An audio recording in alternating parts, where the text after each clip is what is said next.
लक्ष्मीर्यस्य च वक्षसि यस्यास्ते हृदये संवित्तं नृसिंहमहं भजे। विश्वसर्गविसर्गादिनवलक्षणलक्षितम् श्रीकृष्णाख्यं परं धाम जगद्धाम नमामि तत्। प्रह्लाद नारद पराशर पुंडरीक व्यासाम्बरीश शुक सौनक भीष्मदाल्भ्यान् रुक्मांगदार्जुन वसिष्ठ विभीषणादीन् पुण्यानिमान् परम भागवतान् नमामि। वाञ्छाकल्पतरुभ्यश्च कृपा सिन्धुभ्य एव च पतितानां पावनेभ्यो वैष्णवेभ्यो नमो नमः। सीतानाथ समारंभां श्रीरामानंदार्य मध्यमाम् अस्मदाचार्यपर्यन्तां वन्दे गुरुपरम्पराम्। नमो गोभ्यः श्रीमतीभ्यः सौरभेयिभ्य एव च नमो ब्रह्मसुताभ्यश्च पवित्राभ्यो नमो नमः। विश्वेशं माधवं ढुण्ढिं दण्डपाणिं च भैरवं वन्दे काशीं गुहां गंगां भवानीं मणिकर्णिकाम्। सानन्दमानन्दवने वसन्तं आनन्दकन्दं हतपापवृन्दं वाराणसीनाथमनाथनाथं श्रीविश्वनाथं शरणं प्रपद्ये। बंदौ तुलसी के चरण जिनकीन्हो जग काज कलि समुद्र बूढ़त लख्यो प्रगट्यो सप्त जहाज। बंदौ गुरुपद कंज कृपा सिंधु नर रूप हरि महामोह तम पुंज जासु बचन रवि कर निकर।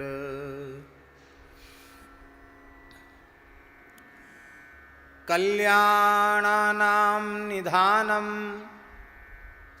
कलिमलमथनं पावनं पावनानां पाथेयं यन्मुमुक्षो सपदि परपदप्राप्तये प्रस्थितस्य विश्रामस्थानमेकं कविवरवचसां जीवनं सज्जनानां बीजं धर्मद्रुमस्य प्रभुवतु भवतां भूतये राम नाम।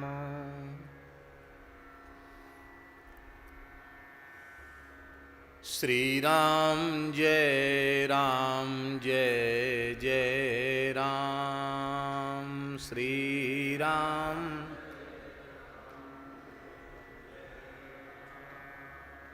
श्रीराम जय राम जय जय राम। श्रीराम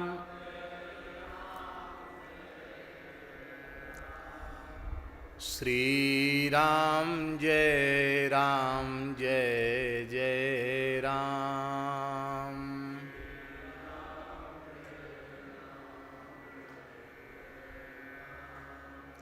श्रीराम जय राम जय जय राम।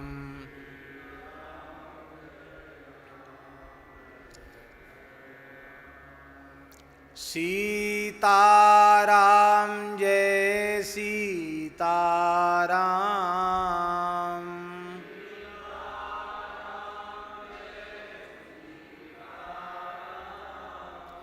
राधे श्याम जय राधे श्याम राधे श्याम जय जय श्यामा जय जय श्याम जय जय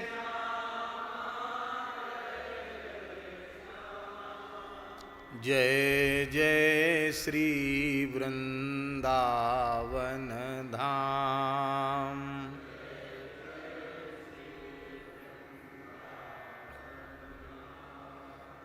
जय गौ माता जय गोपाल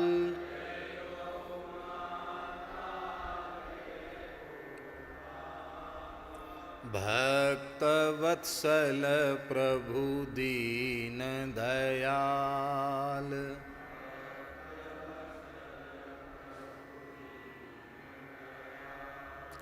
श्री राम जय जय राम।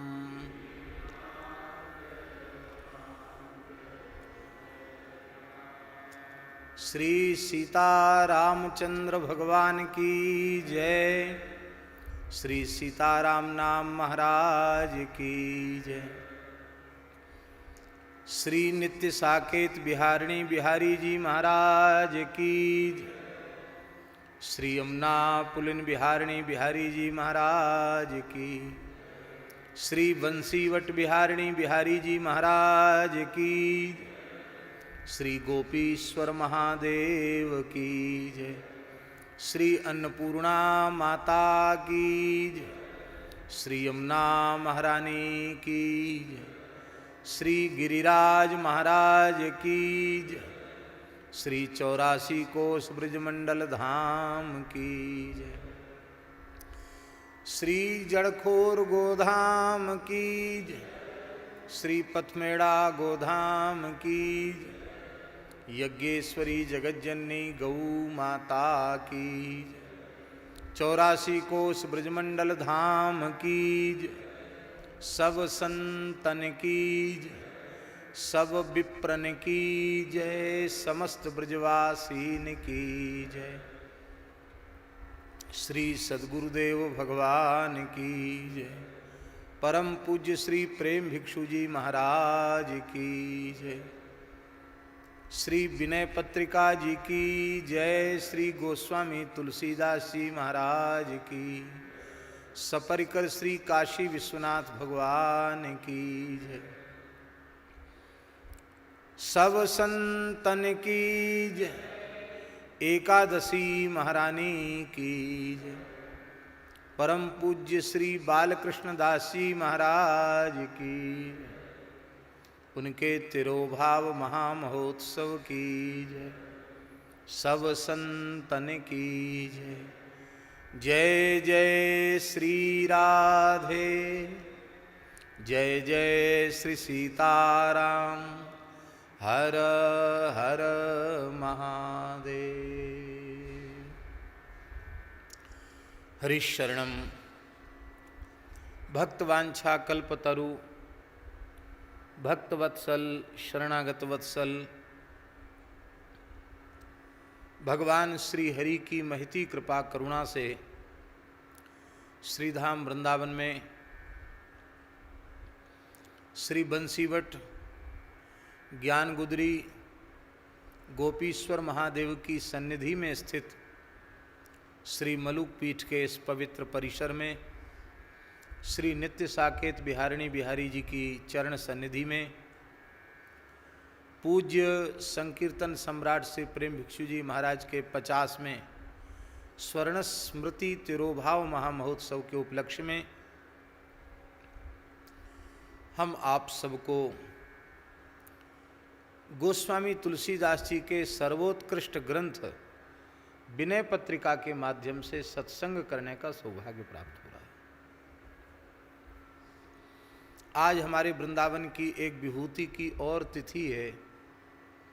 श्री वेणु विनोद कुंज वाले महाराज जी, परम पूज्य श्री बाबा बालकृष्ण दास जी महाराज जो महान अनुरागी प्रेमी संत, जिन्हें स्वयं श्री कृष्ण ने अपने हृदय से लगाया और उन्हें अली कहकर संबोधित किया, ऐसे पूज्य श्री वेणुमृत कुंज वाले महाराज श्री ज्येष्ठ कृष्ण एकादशी को ही उन्होंने निकुंज गमन किया था। प्रतिवर्ष श्री वेणुमृत कुंज में 2 उत्सव होते हैं, एक महाराज जी के तिरोभाव का ये समय और एक आविर्भाव गीता जयंती पर उनका आविर्भाव है और ये तिरोभाव का समय है। इस बार इस तिरोभाव महोत्सव में पहले से ही वहाँ सेवा सुनिश्चित थी, किंतु इस समय देश की जो परिस्थिति है और सरकारी जो व्यवस्था है उसके अनुरूप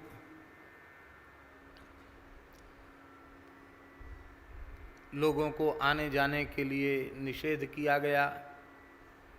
सबको कहा गया कि अपने घरों में ही पूज्य महाराज श्री का उत्सव मनावें। लेकिन दास आज ठाकुर जी का दर्शन करने वहाँ गया था। लगभग 1.5-2 घंटे सत्संग हुआ, 5-7 लोग जो ठाकुर जी के सामने बैठ कर के, और कल भी तो एक तो वहाँ आज पूज्य महाराज जी का स्मरण किया, फिर आने के बाद कुछ अपना नित्य पाठ बाकी था वो किया, और कुछ विद्यार्थियों को पढ़ाने का था। आज कुछ एक विशेष स्तोत्र पढ़ाना था, उसमें समय लग गया। तो व्यस्तता तो खूब रही, सवेरे 3:30 बजे से लेके अब तक। लेकिन आज हमारी उपस्थिति में बहुत विलंब हो रहा है। बाबूजी बोल रहे थे कई बैठक हो गई, 4-4, 5-5 बैठक हो गई, कोई बात नहीं। तो अब समय के अनुरूप ही आज हम चर्चा करेंगे। तो इस विनय पत्रिका के सत्संग के क्रम में पूज्य श्री बालकृष्ण दास जी महाराज के पावन चरणों में भी हम प्रणाम करते हैं और उनकी इस तिरोभाव तिथि पर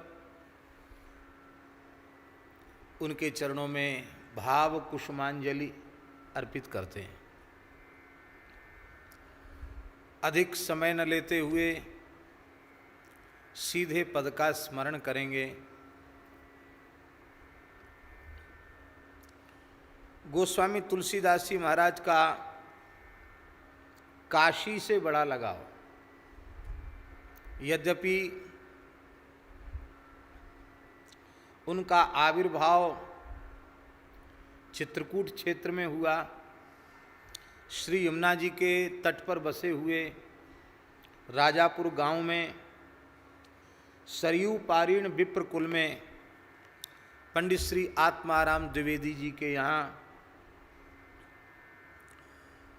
तुलसी माता की दक्षिण कुक्षी से संवत 1554 में श्रावण शुक्ल सप्तमी को गोस्वामी जी का प्राकट्य हुआ। किंतु मातृपितृहीन होने के पश्चात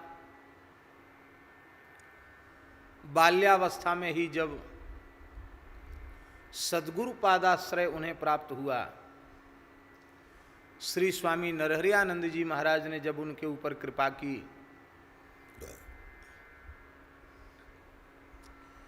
भगवान विश्वनाथ जी के आदेश से श्री स्वामी नरहरियानंद जी महाराज ने अनाथ बालक राम बोला को अपनाया, विधिवत पंच संस्कार प्रदान किए और नाम रखा तुलसीदास। विरक्त बाबा जी नहीं बनाया, वैष्णवी दीक्षा दी। वैष्णवी दीक्षा के 5 संस्कार होते हैं। तापम पुंड्रस्तथा नामो मंत्रो माला च पंचमा अमीहि पंच संस्कारा परमई कांत्य हेतवा। ये पांचों संस्कार दीक्षा के कहे जाते हैं, जिनको हमारे वैष्णवों की भाषा में पंच संस्कार कहते हैं। वे गृहस्थ और विरक्त के समान ही होते हैं। दीक्षा में पांचों संस्कार सभी के होते हैं, सभी के अनिवार्य हैं पांचों संस्कार। बस विरक्तों का एक वेश होता है, उसका एक संकल्प अलग हो जाता है उनका, बाकी दीक्षा दोनों की एक जैसी ही होती है। तो गोस्वामी तुलसीदास जी ने चतुर्थ आश्रम की दीक्षा नहीं ली थी, केवल वैष्णवीय दीक्षा आपने प्राप्त की थी। और श्री स्वामी नरहरियानंद जी ने यह अत्यंत विवेकपूर्ण निर्णय किया था। हमारे यहाँ धर्मशास्त्र में ऐसा निर्देश है, ब्राह्मण के लिए दो विधियां हैं। एक विधि है आश्रमात् आश्रमम गच्छेत, ब्रह्मचर्य से गृहस्थ, गृहस्थ से वानप्रस्थ, वानप्रस्थ से फिर संन्यास, चौथा आश्रम। एक विधि विशेषकर ब्राह्मण के लिए ये है। दूसरी विधि है ब्रह्मचर्यादेव प्रव्रजेत, ब्रह्मचर्य आश्रम से सीधे संन्यास आश्रम में चला जाए। ये दो प्रकार की विधियां वेद ने कही हैं। तो ब्रह्मचर्य आश्रम से जहां सीधे संन्यास आश्रम में जाने की बात है, वहां भी ऐसा लिखा है कि मन में विरक्ति का भाव होने पर भी गुरुजी नैष्ठिक ब्रह्मचर्य की दीक्षा दें और 40 वर्ष की आयु तक वह नैष्ठिक ब्रह्मचारी बनकर के रहे। इसके बाद फिर यदि उसके मन में पूर्ण निश्चय हो गया है तो 40 वर्ष की आयु के बाद फिर वह विरक्त वेश ग्रहण करे, संन्यास दीक्षा ग्रहण करे। ये इतना अंतराल जो समय का उसको दिया गया, वो इसलिए दिया गया कि उसका वैराग्य, उसका तप उतने समय में परिपक्व हो जाए, उसका ज्ञान, उसका वैराग्य, उसकी भक्ति परिपक्व हो जाए। अपरिपक्व ज्ञान वैराग्य भक्ति वाला व्यक्ति संन्यास दीक्षा लेकर के अपना भी अनिष्ट करता है और राष्ट्र का, समाज का भी अनिष्ट ही करता है। ये वेश बहुत पवित्र वेश है। हमारे यहाँ साधुओं में कहते हैं भेष भगवान का। ये मनुष्य का भेष है ही नहीं, ये तो भगवान का भेष है। तो श्री नरहरदास जी महाराज, नरहरियानंद जी महाराज ने ये निश्चय किया कि अभी तो छोटा बालक है, यज्ञोपवीत संस्कार इसका करा दिया गया है, वैष्णवीय संस्कार करा दिया गया है, इसको अवकाश मिलना चाहिए, विधिवत शास्त्रों का अध्ययन करे और इसके बाद फिर भीतर से निर्णय जब हो जाए तब वो छोड़े। इसके पहले इसे साधु सन्यासी बना देना उत्तम नहीं है। इसलिए पढ़ने की आज्ञा दी, विद्यार्थी को पढ़ने की आज्ञा दिया जाता है, तो उनको पढ़ने की आज्ञा दी कि अब मेरी आज्ञा यही है कि तुम मन लगाकर 6 अंगों के सहित वेदों का अध्ययन करो।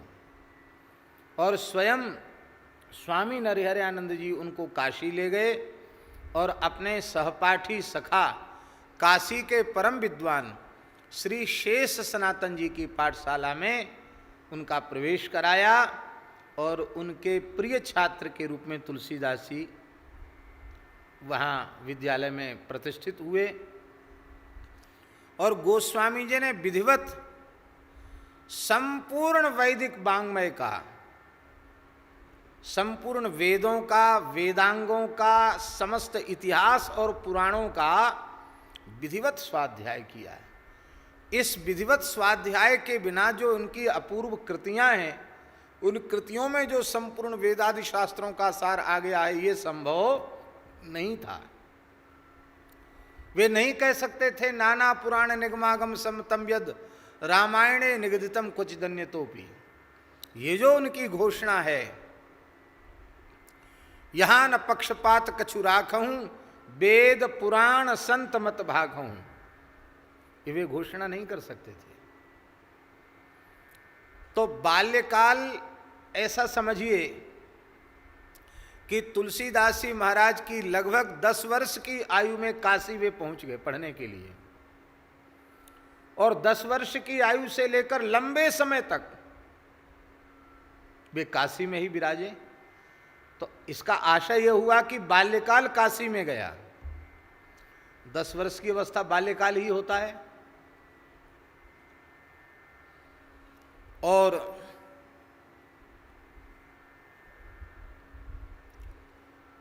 तुलसीदास जी महाराज ने विधिवत शास्त्रों का अध्ययन किया, और इसके बाद भगवान की इच्छा थी, गुरु श्री शेष सनातन जी, उनका भी भगवत धाम प्रयाण हो गया। शिक्षा गुरु श्री तुलसीदास जी महाराज उनके प्रिय शिष्यों में थे, छात्रों में थे। गोस्वामी जी के हाथ से ही उनका पूरा संस्कार हुआ। शिष्य को संपूर्ण गुरु के आवर्ध दैहिक कृत्यों को करने का शास्त्रीय अधिकार है। यद्यपि ये स्वाभाविक था कि वे अब अपने गुरु जी की प्रतिष्ठित पाठशाला को स्वयं संभालते, वेद वेदांग विद्यार्थियों को पढ़ाते, लेकिन गुरु जी का वियोग असह्य हो गया और मन में आया कि अब पूज्य गुरुदेव श्री स्वामी नरहरियानंद जी ने आदेश दिया था कि जब तक शेष सनातन जी का शरीर है तब तक उनके काया की छाया बनकर उन्हीं की सेवा में तुमको रहना है। वे स्वयं आज्ञा कहीं जाने की करें तो जाना है। तो गुरु आदेश मान करके गुरु जी के अंतिम श्वास तक वहां रहे और गुरु जी की संपूर्ण सेवा की। अब व्याकुलता हुई कि जिन सद्गुरुदेव भगवान ने असंख्यों माता पिताओं का वात्सल्य मुझे प्रदान करके अनाथ अवस्था में हमें छाती से लगाया था, हमें अपनाया था और हमें काशी जैसे स्थान में रख करके शास्त्रों को पढ़ने का अवसर उन्हीं की कृपा से प्राप्त हुआ। अब उन अपने पूज्य सद्गुरुदेव श्री स्वामी नरहरियानंद जी की सेवा में मुझे पहुंचना चाहिए, क्योंकि वे भी वृद्ध हो चले हैं। अपने पूज्य दीक्षा के सद्गुरुदेव की सेवा भी बन जाए तो हमारा जीवन सफल हो जाए। गुरु सेवा की भावना लेकर आप काशी छोड़कर चित्रकूट पधारे। श्री चित्रकूट में ही नरहरियानंदाचार्य जी महाराज विराजमान थे, लेकिन इसको ईश्वरेच्छा कहते हैं। भगवान की इच्छा के आगे किसी की चलती नहीं है। अब देखो, महामारी का संकट तो पहले से है और तूफान ऊपर से आ रहा है। जब प्रकृति ही विनाश चाहेगी तो हम उपाय कितने भी करें वो कुछ न कुछ लीला होगी। इसको कहते हैं जहाँ मनुष्य की न चले, ज्ञान विज्ञान और उसकी शक्ति सामर्थ्य जवाब दे दे, तब वहाँ स्वीकार करना पड़ता ईश्वर इच्छा, भगवद इच्छा, वहाँ स्वीकार करना पड़ता है। आए इसीलिए थे कि अब सद्गुरु भगवान की सेवा हमें मिलेगी, लेकिन आते आते सूचना मिल गई कि श्री स्वामी नरहरियानंद जी भी भगवत धाम प्रयाण कर गए। असह्य वेदना हुई। माता पिता का सुख तो मिला नहीं, गुरु जी की सेवा में भी बचपन में अधिक समय तक रहे नहीं, पढ़ने चले गए, शिक्षा गुरु जी की सेवा की, और अब जब गुरु जी का संग करने का अवसर आया, उनकी वृद्धावस्था में सेवा करने का अवसर आया, तो गुरु जी ही अंतर्धान हो गए। हाय रे विधाता, गुरु जी से मिलने तक नहीं दिया। अब चित्रकूट आ तो चुके थे, मंदाकिनी स्नान किया, परिक्रमा किया, पर मन बिल्कुल लगा नहीं। मन किया काशी चले जाएं। अरे काशी में अब क्या रखा है, गुरु जी पधार गए, अब उतना स्नेह देने वाला कौन है। सहज उनके मन में आया कि हमारा जन्म इसी क्षेत्र में हुआ चित्रकूट क्षेत्र में ही राजपुर गांव में जन्म हुआ, तो यहाँ से निकट ही राजापुर है। मुझे तो स्मृति भी नहीं है अपने जन्मभूमि की, और बहुत प्रसिद्ध श्लोक है, अपि स्वर्णमयी लंका लक्ष्मण में न रोचते, जननी जन्मभूमिश्च स्वर्गादपि गरीयसी। राम जी ने लक्ष्मण से कहा, यद्यपि लंका सोने की है और विभीषण आग्रह कर रहे हैं, लेकिन हमको लंका अच्छी नहीं लगती, हमें तो अयोध्या जी की याद आ रही है, क्योंकि जननी और जन्मभूमि ये तो स्वर्ग की अपेक्षा श्रेष्ठ हैं। तो गोस्वामी जी सहज ही अपनी जन्मभूमि में आ गए, और जब जन्मभूमि में आ गए तो लोग विस्मृत हो चुके थे। स्वाभाविक है, जन्मजात बालक कहीं का कहीं चला जाए और फिर 30, 35, 40 वर्ष की आयु में आवे तो कितना लंबा अंतराल बीत जाता, पहचान में कैसे आएंगे लोग? लोग नहीं पहचानते थे। हाँ, चर्चाएं जरूर थी। गांव के पंडित जी आत्माराम दुबे जी चले गए, उनकी पत्नी भी चली गई, एक बालक था, पता नहीं वो भी कहाँ का कहाँ गया, और अब पंडित जी के कुल खानदान में कोई नाम लेवा नहीं है। ऐसी चर्चाएं क्षेत्र में थी। तुलसीदास जी महाराज स्वरूप से बहुत सुंदर थे, अपने अंगुल से 108 अंगुल के लंबे थे, ऊंचे थे। महापुरुषों के जितने लक्षण शास्त्रों में कहे गए हैं, आजानुबाहु, सुंदर ललाट, सारे दिव्य चिन्ह, भगवदीय चिन्ह, अवतारी पुरुषों के चिन्ह उनके श्रीअंग में थे। युवावस्था थी, सुंदर द्वादश तिलक, गौर वर्ण, दिव्य तेजोमय बपू, देख करके पूरा गांव आकृष्ट हो गया। इतना तपस्वी तेजस्वी महात्मा यहाँ आया है, ब्रह्मचारी यहाँ आया है। महाराज कुछ सुनाओ, तो कुछ भगवत चर्चा भी सुनाई गई, और कहा महाराज आप कहाँ के हैं, कैसे हैं? पूछने पर कहा, कहते तो ऐसा ही हैं, सुना तो हमने ऐसा ही कि हम इसी गांव के हैं, आपको तो किसी ने कभी यहाँ देखा नहीं।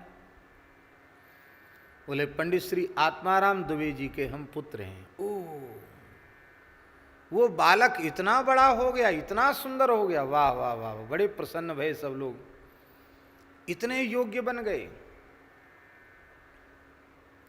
हमारे साधुओं में एक कहावत और है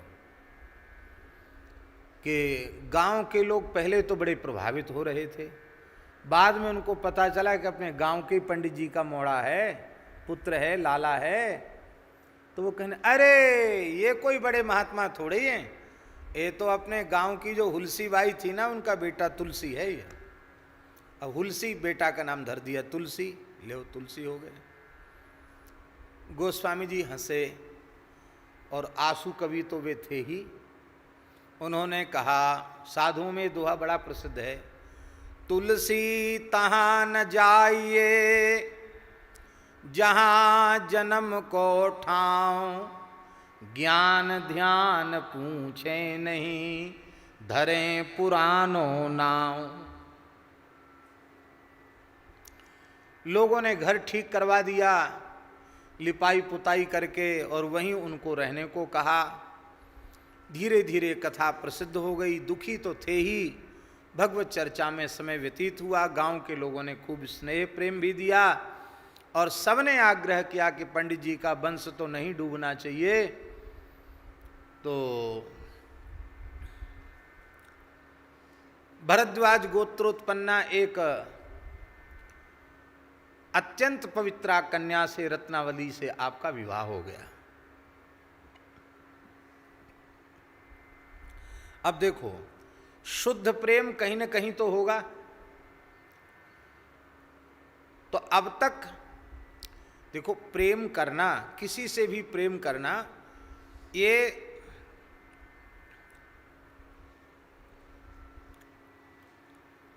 एक जीव का स्वाभाविक गुण है, अथवा हम कहें ये प्रकृति है जीव की। वो प्रेम किए बिना रह नहीं सकता है। पर होता क्या है कि प्रेम तो वो करता है, पर प्रेम करते करते भी प्रेम की परिभाषा नहीं समझता। यही उसका दुर्भाग्य है। वो अपनी आसक्ति को, वह अपनी ममता को, वह अपने मोह को ही भ्रम के कारण, अविवेक के कारण, अज्ञान के कारण प्रेम की संज्ञा दे देता है। वो प्रेम का तात्विक तात्पर्य समझता ही नहीं है।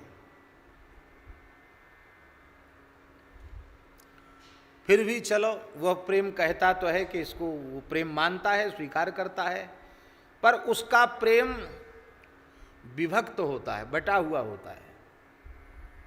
कुछ मैया के प्रति चला गया, पिता के प्रति चला गया, कुछ भाई के प्रति चला गया, बड़े भाई, छोटे भाई, कुछ नाते रिश्तेदारों के प्रति चला गया, कुछ इष्ट मित्रों के प्रति चला गया, कुछ कुटुंबियों के प्रति चला गया। ऐसे थोड़ा थोड़ा थोड़ा थोड़ा प्रेम बट जाता है। किंतु तुलसीदास जी के जीवन में ऐसी परिस्थिति थी कि उनका प्रेम पूरा का पूरा 16 आना प्रेम रत्नावली को प्राप्त हुआ, और कोई है ही नहीं। तो संपूर्ण प्रीति अपनी पत्नी के प्रति उनकी हुई, और उसका वो भी बहुत लंबे समय तक नहीं, थोड़े ही समय तक। और रत्नावती की वह प्रेम भरी फटकार सुनकर आपको वैराग्य हुआ, और आप सब कुछ त्याग करके पुनः विरक्त वेश आपने ग्रहण किया, और फिर काशी आ गए, फिर चित्रकूट आए, श्री राम दर्शन हुआ, रामचरितमानस का प्रणयन हुआ, तीर्थ यात्रा हुई, और सब कुछ करने के बाद फिर काशी आ गए, और अंतिम क्षण तक काशी में ही विराजे। हम तो गणित पढ़े नहीं, आप लोग हिसाब जोड़ सकते हैं।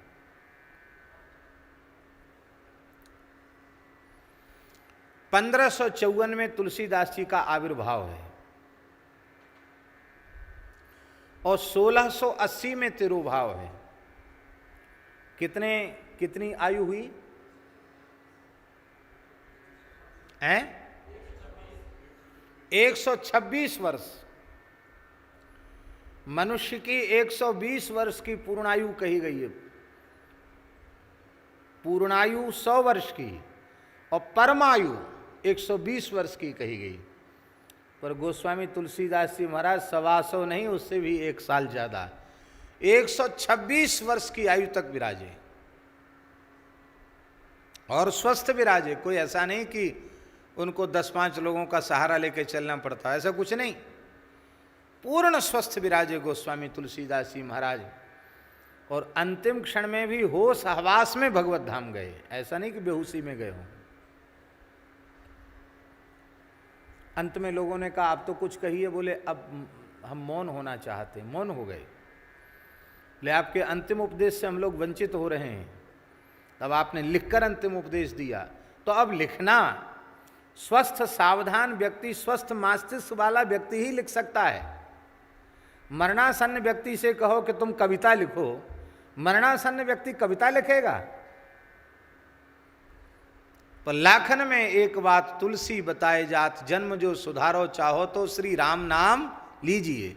अंतिम में भी लिख करके तुलसीदास जी गए। तो जीवन का अधिकांश काल काशी में व्यतीत हुआ।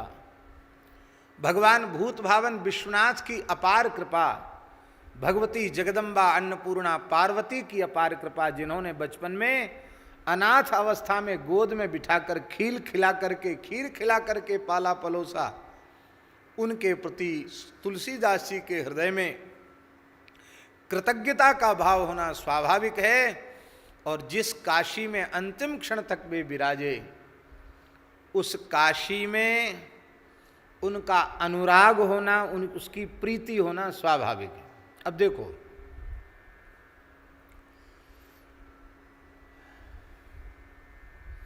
श्री अयोध्या जी, श्री चित्रकूट, श्री मिथिला जी, ये सब ठाकुर जी के ही धाम हैं, और हमें खूब सुख मिलता है इन स्थानों में जाकर के। लेकिन सबसे पहले वृंदावन आए और वृंदावन में ही रहे। सद्गुरु भगवान ने कृपा की, संतों ने कृपा की, राधा रानी ने, बिहारी जी ने कृपा की, अपने धाम में बसा लिया। हमारी सभी बात सुधारी, कृपा करी श्री कुंज बिहारिन, अरुश्री कुंज बिहारी, राख्यो अपने वृंदावन में जेठा रूप उजारी। बड़ी कृपा की श्री जी ने। तो अब भले ही हमको कहीं भी जाना पड़े, कहीं भी जाते आते हैं, लेकिन वृंदावन में अधिक समय व्यतीत होने के कारण जो अनुराग यहाँ की भूमि से रहेगा वो अन्य जगह नहीं हो सकता। हमारे मन में ये कभी नहीं आता कि हम हमेशा अयोध्या जी जाके रह जाएं या चित्रकूट रह जाएं। ये मन में आता है अंतिम क्षण तक वृंदावन में रहें, ये मन में आता है। वृंदावन की सहज प्रीति, कारण क्या है कि श्री वृंदावन का ही आश्रय सबसे पहले मिला।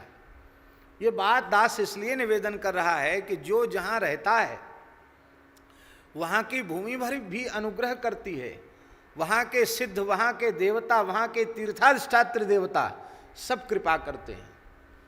तो तुलसीदास जी को अपने जीवन में जो कुछ मिला है वो काशी से मिला है, इसलिए काशी के प्रति उनका अनुराग होना स्वाभाविक है। इसलिए विश्वनाथ जी का स्मरण, काशी का स्मरण अपने सभी द्वादश ग्रंथों में गोस्वामी तुलसीदास जी महाराज ने बारंबार किया। यह विनय पत्रिका का संख्या 22 वाला जो पद है, ये पद पूरा का पूरा काशी का वर्णन है। और इतनी अद्भुत गोस्वामी जी की शैली है कि काशी को कामधेनु गाय के स्वरूप में आपने प्रस्तुत करके काशी के समस्त तीर्थों का स्मरण कर लिया।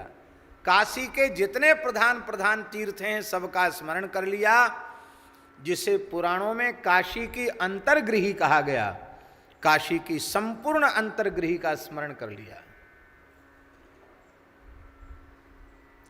इस पद की व्याख्या यदि ठीक से की जाए और पुराणों को उठाकर काशी महात्म्य का आश्रय लिया जाए तो हम समझते हमारे जैसे सामान्य व्यक्ति को भी इस पद की चर्चा करने में महीना भर का समय लगेगा।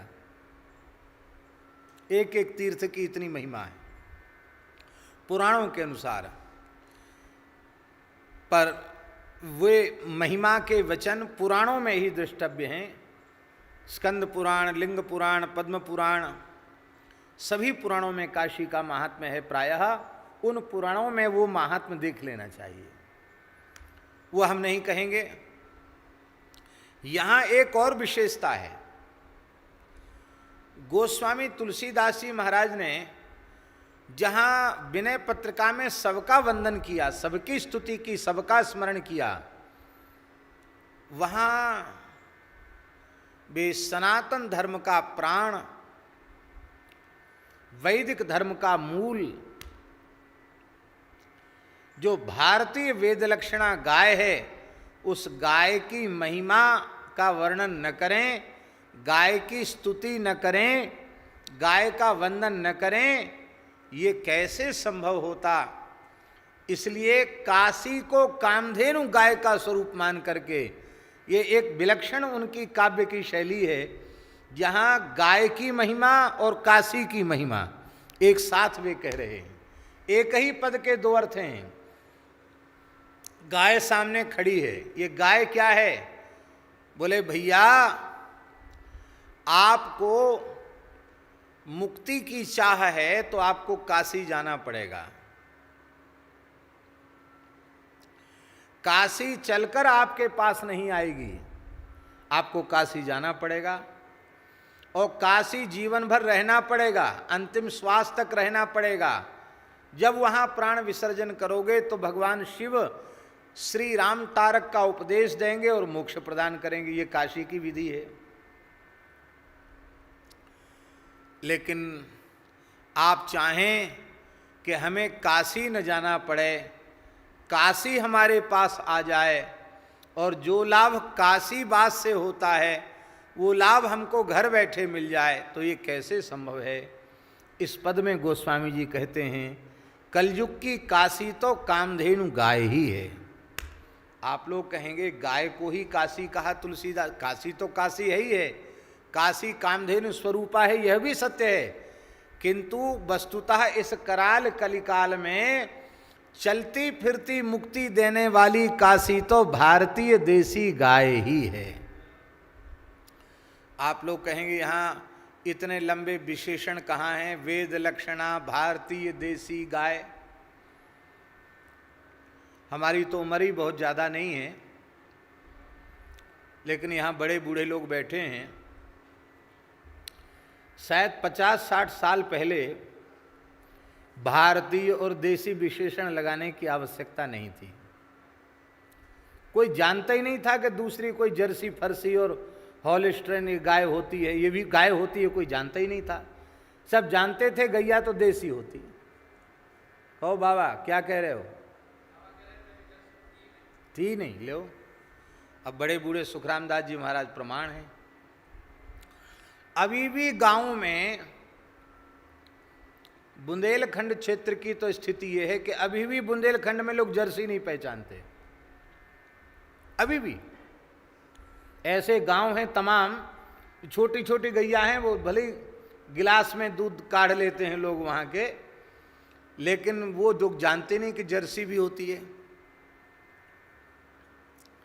ये तो सृष्टि अब हुई है और बड़े दुर्भाग्य की बात है, नस्ल सुधार के नाम पर भारतीय वेद लक्षणा देसी गोवंश की नस्ल को ही नष्ट कर दिया गया शासकों के द्वारा।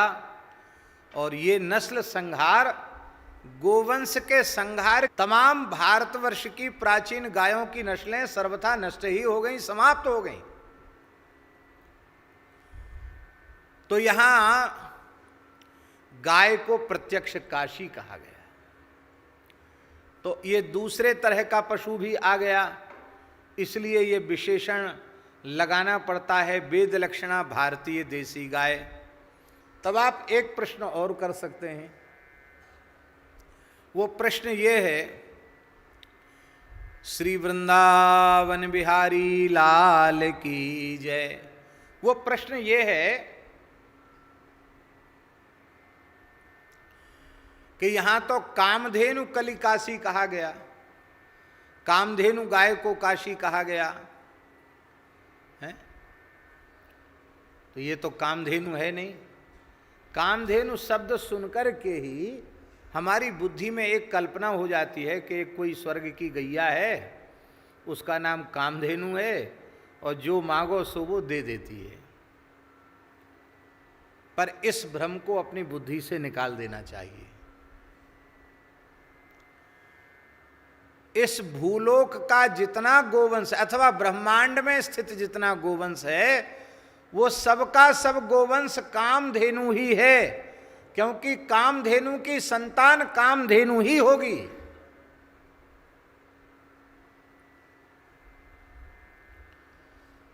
हमारे यहाँ शास्त्रों में लिखा है, यथा काकात जात मात्रत्वे काकत्वम, शुकात जात मात्रत्वे शुकत्वम।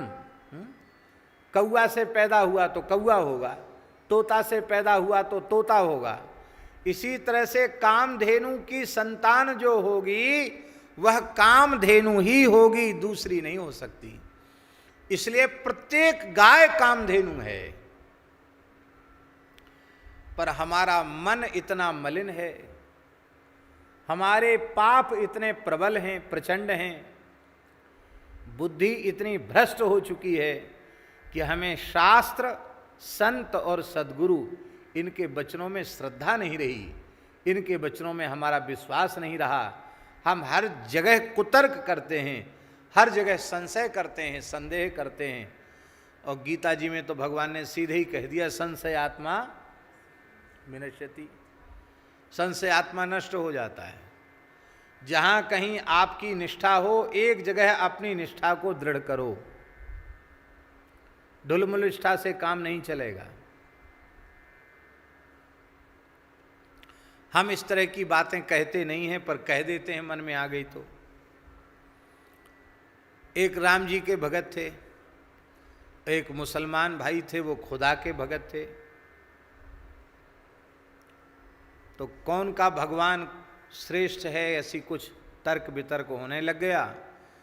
तो निर्णय करने वालों ने विचित्र निर्णय सुना दिया, बोले छत के ऊपर से कूद जाओ, तुम्हारे राम जी में शक्ति होगी, राम जी के तुम पक्के भगत होगे तो राम जी तुमको बचा लेंगे, और तुम अल्लाह के पक्के भगत होगे तो अल्लाह तुम्हें बचा लेगो। तो विश्वासी थे दोनों, वो राम जी का नाम लेकर कूद गए, कुछ नहीं बिगड़ा उनका। और दूसरा जो था वो अल्लाह का नाम लेकर कूद गया, उसका भी कुछ नहीं बिगड़ा। एक तीसरे सज्जन आए, वो कहते थे कि सब एक हैं, हम तो सबको मानते हैं। ऐसे भी थे जिनकी एक जगह निष्ठा नहीं थी, जैसे आजकल चल पड़ा है ना एक वर्ग, वो कहता हम तो सबको समान भाव से मानते हैं। अरे भाई, किसी का अनादर, किसी का तिरस्कार मत करो, पर सबको समान भाव से कैसे मान सकते हो? आपके अपने जन्मदाता माता पिता, उनके जैसा भाव आप किसी भी स्त्री पुरुष के प्रति कैसे बना सकते हो?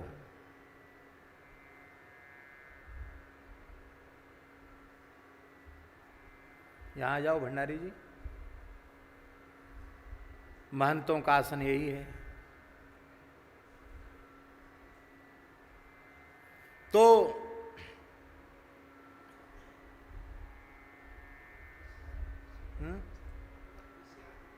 नहीं नहीं,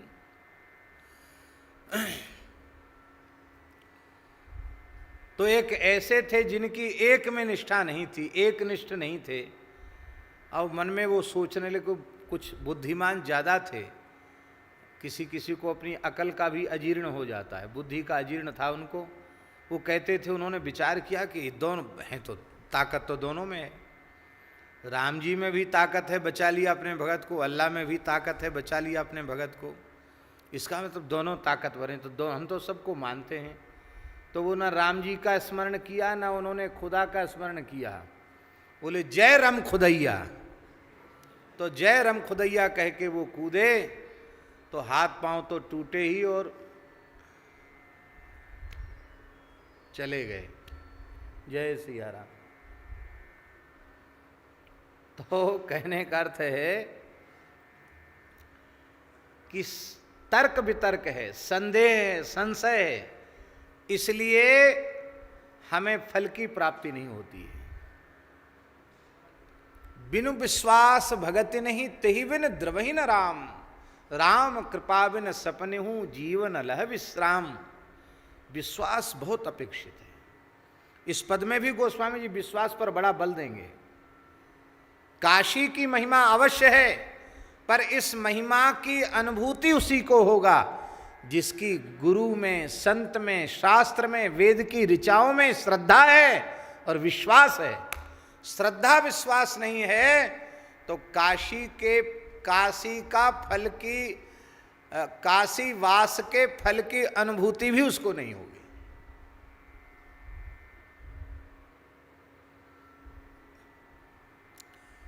हमारे निवेदन करने का प्रयोजन यही है कि हमारे हृदय में श्रद्धा और विश्वास की न्यूनता है। इसके कारण गाय है तो कामधेनु, पर उसमें कामधेनु माता का दर्शन न होकर हमें पशु का दर्शन हो रहा है। ये हमारा दुर्भाग्य है अपना। हमारी श्रद्धा की कमी है, हमारे विश्वास की कमी है। नहीं तो प्रत्येक गाय कामधेनु है, जो चाहो वो गौ माता की सेवा से आपको मिल सकता है। इसीलिए एक अर्थ तो काशी कामधेनु गाय है, यह अर्थ तो स्पष्ट है ही। दूसरा अर्थ है कि भैया चलती फिरती काशी तो इस कलिकाल में वेद लक्षणा भारतीय देसी गाय कामधेनु गाय ही चलती फिरती काशी है। और इस काशी स्वरूपा गौ माता की सेवा जो कर लेगा उसे काशी वास का फल मिल जाएगा, उसे सब कुछ मिल जाएगा। अब इसको जितना इस पद पर अनुसंधान करेंगे आप, जितना चिंतन करेंगे, उतने अधिक आप गहराई में डूबते चले जाएंगे। तो पहले हम पद का उच्चारण कर लेते हैं, फिर इसका सरलार्थ करेंगे, फिर कुछ विशेष बात कहेंगे। पद संख्या 22। सेई सहित स्नेह देह भरी, कामधेनु कलिकासी। सेई सहित स्नेह देह भरी, कामधेनु कलिकासी। समनि शोक संताप पाप रुज, समनि शोक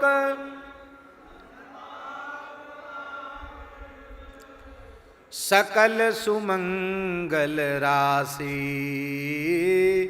सकल सुमंगल राशि। सेई सहित स्नेह देह भरी, कामधेनु कलिकासी। सेई सहित स्नेह देह भरी, कामधेनु कलिकासी। मर्यादा चहु और चरण बर, मर्यादा सेवत सुरपुरवासी, सेवत सुरपुरवासी। तीरथ सब शुभ अंगरोम शिव, तीरथ सब अंगरोम शिव। लिंग अमित अविनाशी शिव, लिंग अमित अविनाशी। सेई सहित स्नेह देह भरी, कामधेनु कलिकासी। सेई सहित स्नेह देह भरी, कामधेनु कलिकासी। अंतर ऐन ऐन भल थन फल, अंतर ऐन ऐन भल थन फल। बच्छ वेद विश्वासी, बच्छ वेद विश्वासी।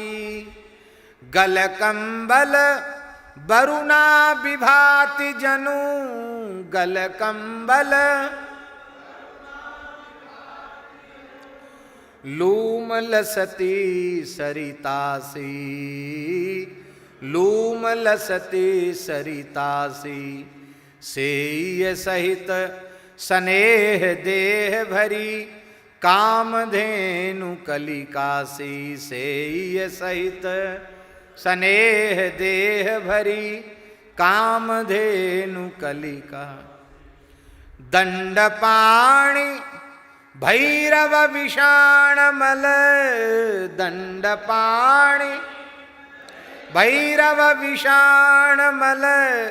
रुचि खलगन भयदासी,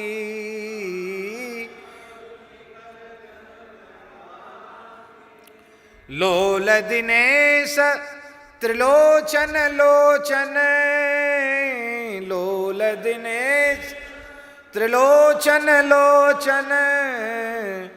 करण घंट घंटासी, करण घंट घंटासी।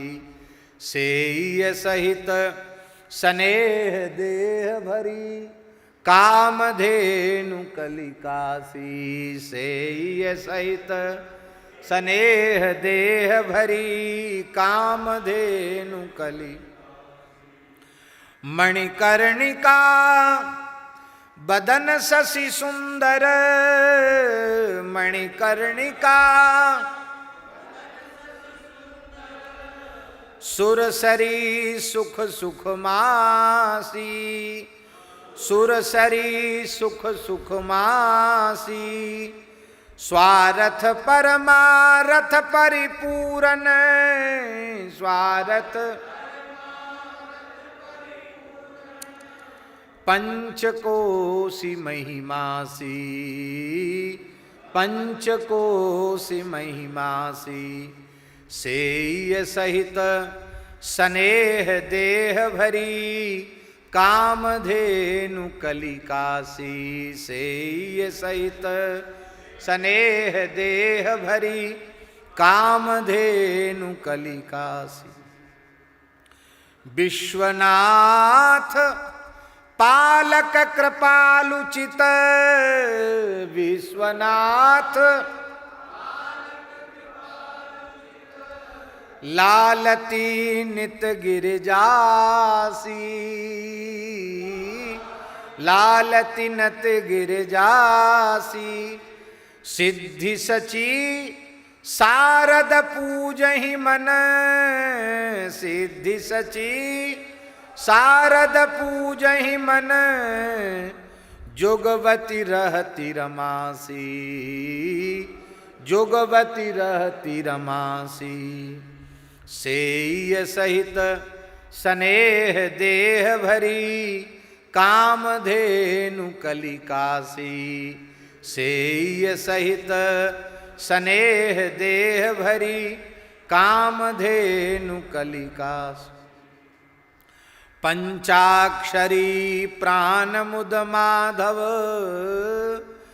गव्य सुपंच नदासी पंचाक्षरी प्राण मुद माधव गव्य सुपंच नदासी। ब्रह्म जीव सम राम नाम जुग ब्रह्म जीव सम आखर विश्व प्रकाशी आखर विश्व प्रकाशी। सेय सहित स्नेह देह भरी कामधेनु कलिकासी सेय सहित स्नेह देह भरी कामधेनु कलिकासी। चारितु चरती करम कुकरम करी चारितु चरती करम कुकरम करी मरत जीव गन घासी मरत जीव गन घासी। लहत परम पद पय पावन जही लहत परम पद पय पावन जही चाहत प्रपंच उदासी जही चाहत प्रपंच उदासी। सेय सहित स्नेह देह भरी कामधेनु कलिकासी सेय सहित स्नेह देह भरी कामधेनु कलिकासी। कहत पुराण रची के सब निज कहत पुराण कर कर तूति कलासी कर कर तूति। तुलसी बसी हरपुरी राम जपू तुलसी बसी जो भयो चहे सुपासी जो भयो चहे सुपासी। सेय सहित स्नेह देह भरी कामधेनु कलिकासी सेवत कामधेनु कलिकासी।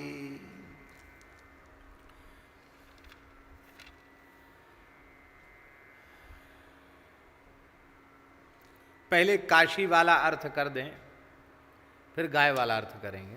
गाय वाला तो ही स्पष्ट है। एक तो काशी को समस्त मुक्ति क्षेत्रों में श्रेष्ठ कहा गया।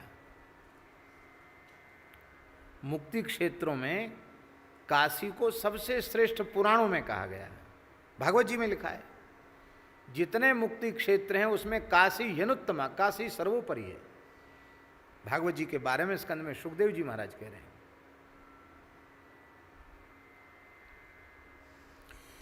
काशी की विशेषता यह है, यहां तीनों शरीरों का नाश हो जाता है। काशी में मृत्यु होने पर स्थूल देह तो चिता में जाकर नष्ट हो जाएगा, पर सूक्ष्म देह और कारण देह रहते हैं, सूक्ष्म शरीर और कारण शरीर। पर काशी की विशेषता यह है कि वहां मृत्यु होने पर, दाह संस्कार होने पर कारण शरीर भी भस्म हो जाता है और सूक्ष्म शरीर भी भस्म हो जाता है। और जब तक सूक्ष्म और कारण नष्ट नहीं होंगे तब तक मोक्ष नहीं होगा। ये विशेषता वहां की भूमि में है। वहां मरने वाले कीट पतंग को भी मोक्ष प्राप्त हो जाता है।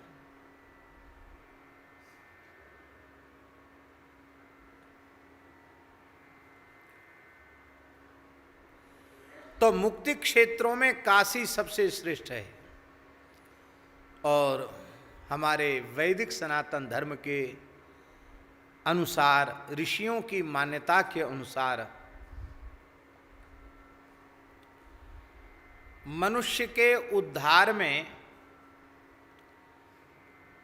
आप गरुड़ पुराण उठा करके देखो अथवा अन्य पुराणों में, गाय के दान को वैतरणी धेनु कहा गया।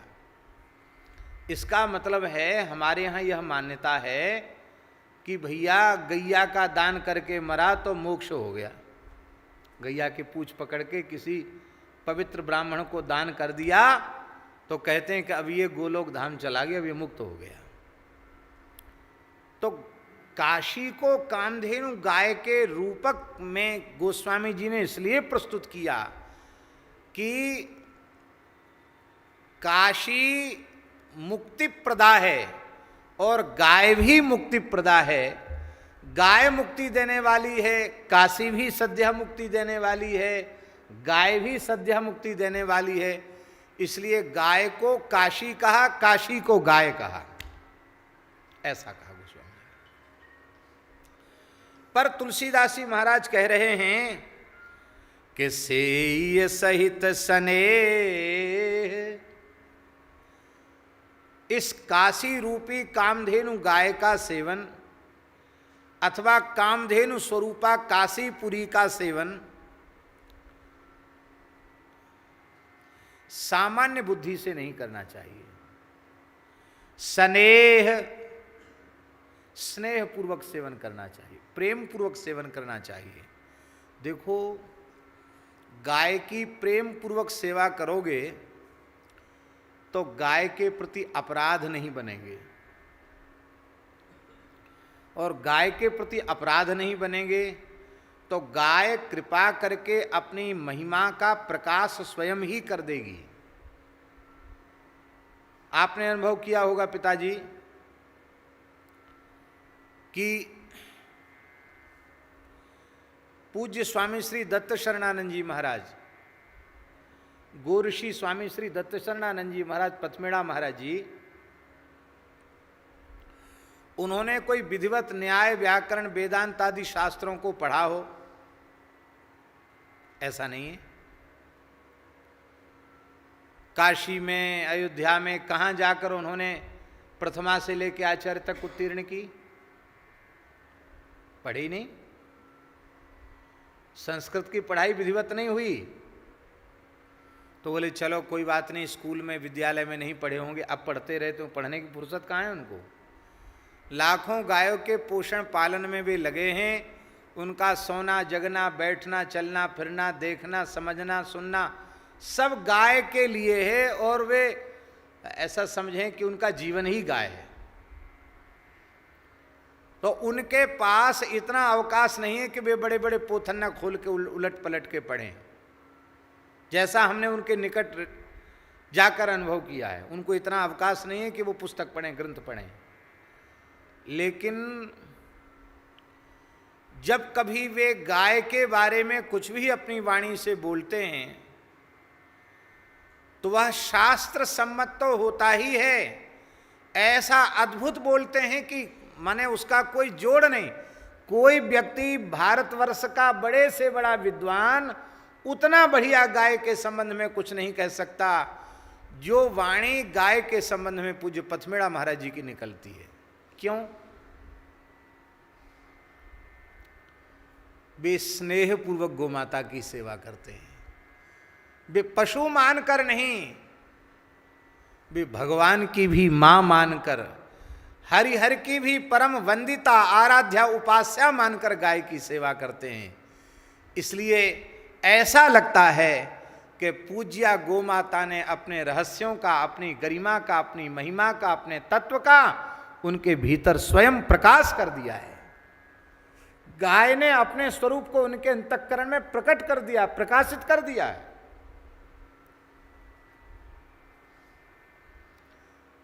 ये बात हमने इसलिए कही कि ये प्रेम पूर्वक सेवा की विशेषता है।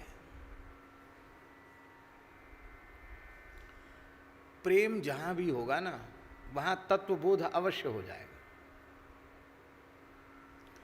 बड़े बड़े ऋषि मुनि महात्मा ये ताल ठोक कर नहीं कह सकते हैं कि हे राम जी हम आपके तत्व को जानते हैं। कह सकते हैं? शास्त्रों के मर्मज्ञ विद्वान, बड़े बड़े योगी यति तपी घोषणा नहीं कर सके। और बिना पढ़ा लिखा केवट, जो कहता केवट की जात कछु वेद ना पढ़ाई हो, हम तो केवट जाति के वेद भी नहीं पढ़े हम तो। अब वो कहता है, बहुत प्रसिद्ध चौपाई है, आप सबको याद है, मांगी नाव न केवट आना, कहे तुम्हार मरम में जाना। वो कहता मैं तुम्हारा मरम जानता हूं। लो, ब्रह्मा जी को हिम्मत नहीं है ये कहने की, वशिष्ठ जी को भी हिम्मत नहीं कि वो कहें कि हम तुम्हारा मर्म जानते हैं।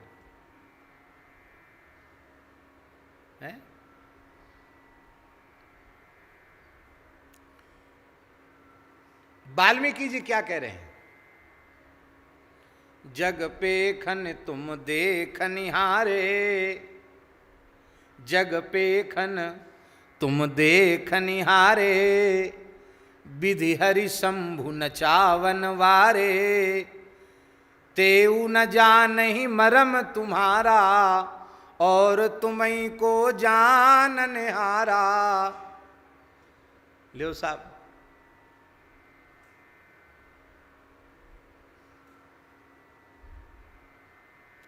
विधि हरि शंभु को नचाने वाले, ये विधि हरि शंभु भी मरम नहीं जानते तो और मरम कौन जानेगा? और केवट कहता है कहे तुम्हार मरम में जाना, मैं मरम जानता हूं।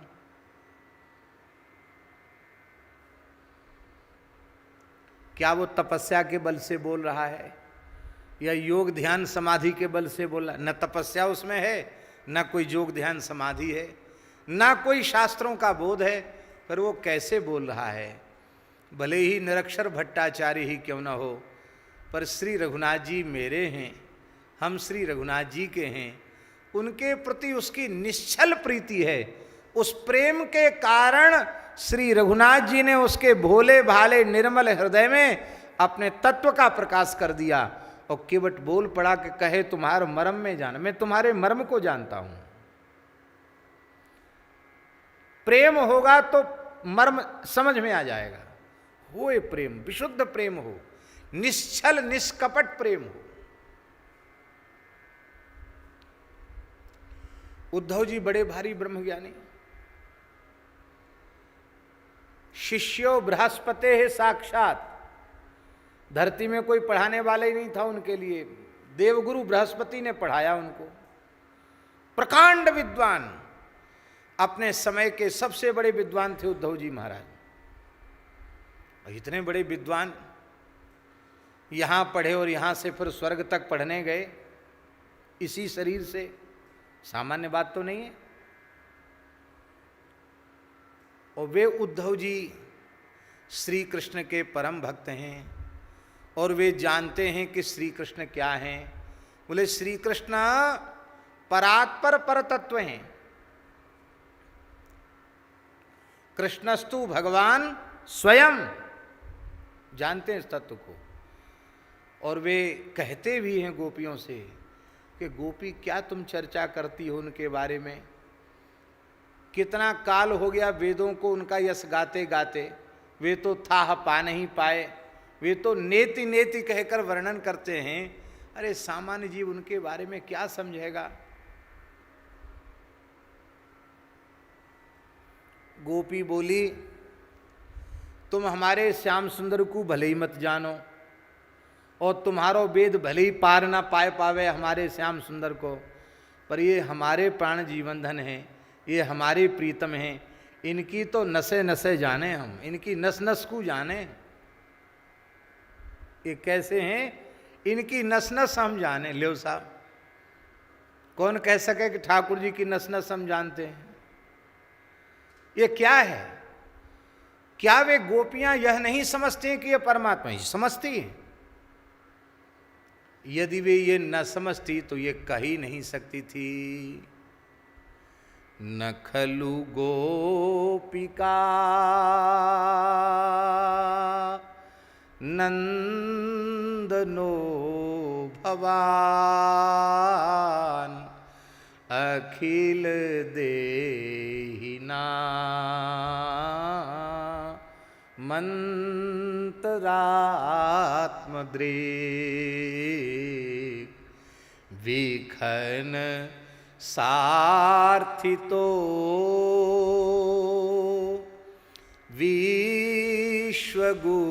विश्वगुप्तये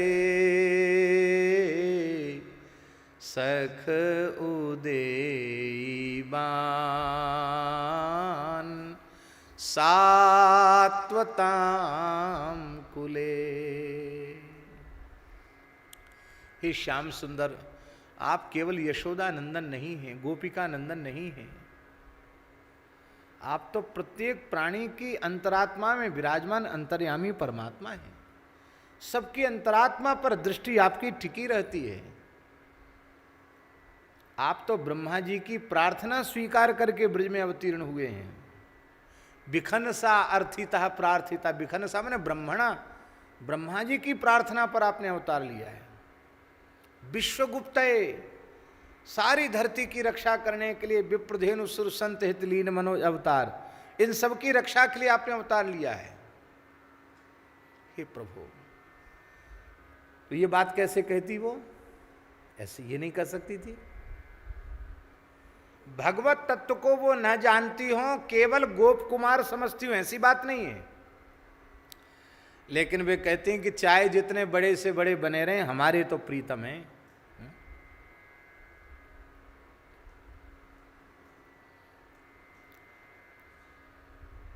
अब सुप्रीम कोर्ट का मुख्य न्यायाधीश है, बड़ा ऊंचा पद है, ऊंचा पद है कि नहीं? हमारे आपके लिए, सबके लिए न्यायाधीश है, पर न्यायाधीश की पत्नी के लिए वो न्यायाधीश है।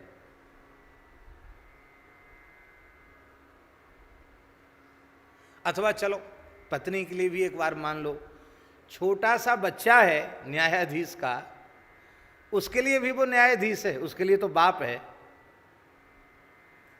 भले ही न्यायाधीश तो वो है, ये न्यायाधीश समाप्त नहीं, न्यायाधीश तो है, ये पद पर तो है, लेकिन बालक के लिए तो वो बाप है। वो छोटा बच्चा रोने लग जाए और उनको सुप्रीम कोर्ट जाने का समय हो गया, छोटा बच्चा रोने लग जाए कि मैं घोड़े पर बैठूंगा, घोड़े पर बैठूंगा, तो रोते हुए बच्चे को खुश करने के लिए वो जज ही घोड़ा बन जाएगा। लो बच्चा पीठ पर बैठ जाओ, और वो प्रसन्न हो जाएगा, हम घोड़े पर सवारी हमने कर ली। लो साहब, ये क्या है? ये प्रेम की महिमा है। तुम चाहे जितने बड़े हो, हमारे हो, हमारे हो। प्रेम के बिना तत्व का प्रकाश नहीं होता है। इसीलिए कबीर जी का दोहा बहुत प्रसिद्ध है, पोथी पढ़ पढ़ जगमुआ पंडित भया न कोए, ढाई आखर प्रेम का पढ़े सो पंडित होए। पंडित माने क्या होता है? पंडित शब्द संस्कृत भाषा का शब्द है और पंडा शब्द से पंडित शब्द बना है। पंडा शब्द से पंडित शब्द बना है। पंडा किसको कहते हैं? पंडा एक बुद्धि का नाम है। पंडा किसका नाम है? किसी व्यक्ति का नाम नहीं है पंडा, बुद्धि का नाम है पंडा। सद असद विवेकनी बुद्धि ही पंडा। जिस बुद्धि में यह सत है और यह असत है, ऐसा विवेक हो जाए, उस बुद्धि का नाम है पंडा। और ऐसी बुद्धि जिसको सिद्ध हो जाए, जागृत हो जाए, उस व्यक्ति को पंडित कहते हैं। पंडा संजाता अस्य, पंडा माने सत असत विवेक करने वाली बुद्धि जिसको उत्पन्न हो जाए उसको पंडित कहते हैं। तदस्य संजातम तारका दिव्य इतच, महर्षि पाणिनि का सूत्र है। इस सूत्र से इतच प्रत्यय होकर के पंडा शब्द से पंडित शब्द निष्पन्न होता है।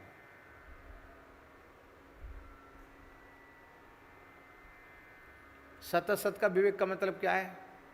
निर्णय हो जाना, ये असत है, असत का त्याग कर देना, सत में स्थित हो जाना।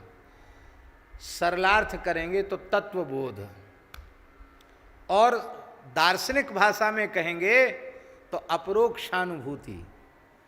ब्रह्म की दो प्रकार की अनुभूतियां हैं, एक परोक्षानुभूति, एक अपरोक्षानुभूति। शास्त्र के द्वारा जो अनुभूति हो रही है वो परोक्षानुभूति है, और जो अनुभव स्वयं को हो रहा है वो है अपरोक्षानुभूति, प्रत्यक्षानुभूति। वो प्रत्यक्षानुभूति है। इसका मतलब है प्रत्यक्षानुभूति ईश्वर की जिसे हो चुकी है वही कबीर जी की परिभाषा में पंडित कहलाने की योग्य है। और वह प्रत्यक्ष ईश्वर की अनुभूति किसको होगी? प्रेमी को होगी, सामान्य व्यक्ति को नहीं होगी। इसलिए 2.5 आखर प्रेम का पढ़े सो पंडित होए। प्रेम प्राप्त हो जाए तो भगवत तत्व का बोध हो जाएगा। भले ही कुछ ना पढ़ा लिखा हो तो भगवान का बोध हो जाएगा, और सब कुछ पढ़ा लिखा हो, वो 2.5 अक्षर पढ़ा न हो, प्रेम उसको प्राप्त न हो, तो कुछ नहीं होगा। रेवासा धाम, जहां श्री स्वामी अग्रदेवाचार्य जी महाराज का पीठ है, नाभाजी का गुरु स्थान, आज भी जागृत स्थान है। वहां विलक्षण अनुभूतियां होती रहती हैं, क्योंकि परम रसिकाचार्य श्री अग्रदेवाचार्य जी महाराज की साधना स्थली है। तो काशी के एक बहुत बड़े विद्वान परम पूज्य श्री दातार शास्त्री जी, जिनका शरीर अब नहीं है, एक ग्रंथ लिख रहे थे संस्कृत का। उसके लिए वो काशी से यहाँ आ गए, एकांत में उसको लिखना था, तो रात्रि को कुछ लेखन चिंतन करते थे। तो एक दिन उनको रात्रि के समय बगीचे में, वो स्थान में जो उसी से लगा हुआ बगीचा है, कुंज भवन है, निकुंज है, सीय मनोरंजनी वाटिका, जहाँ अग्र स्वामी जी मानसी सेवा में रहते थे। तो रात्रि में उनको नूपुर सुनाई पड़े, पाए जेब की रुनक झुनक की आवाज के कोई नृत्य कर रहा है, और आवाज आ रही है नूपुरों की। वो बेचारे पंडित जी घबरा गए। उन्होंने कहा ये कौन नाचती है?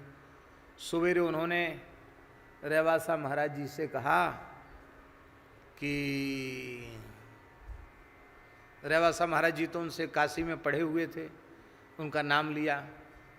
बोले महाराज आपके यहाँ कोई चुड़ैल रहती है। कैसे? बोले रात को ऐसे ऐसे कोई नाचती है, नूपुर की आवाज़ सुनाई पड़ती है। अब तो उन्होंने कान पर, अरे राम राम गुरुजी आप क्या बोल रहे हैं? आप बड़े भाग्यशाली हैं, नियम से त्रिकाल संध्या करते हैं, इतना भजन करते हैं, इसलिए किशोरी जी ने अपने नूपुर की झुनकार आपको सुना दी। अब आप ध्यान देने द्वारा से। महाराज जैसे ही उन्हें एक ही रात्रि को सुनाई पड़ी थी, जैसे उनके मुंह से निकल गया कि चुड़ैल नाचती है कोई, उसके बाद काफ़ी समय तक वे रहे, बहुत रोए, बहुत प्रार्थना की, लेकिन उसके बाद कोई अनुभूति उनको नहीं हुई। उसके बाद कोई अनुभूति उनको नहीं हुई। विकल भी बहुत हुए, हमसे बड़ा अपराध हो गया। भैया शास्त्र ज्ञान से नहीं, ये तो सोई जाने जे देहु जनाई। यहाँ तो किशोरी जी ने खुद कृपा की थी, ठुमुक ठुमुक चलत चाल जनक नंदनी है, स्वयं अनुभूति कराई थी किशोरी जी ने, लेकिन वे नहीं समझ पाए, नहीं पहचान पाए और वंचित हो गए।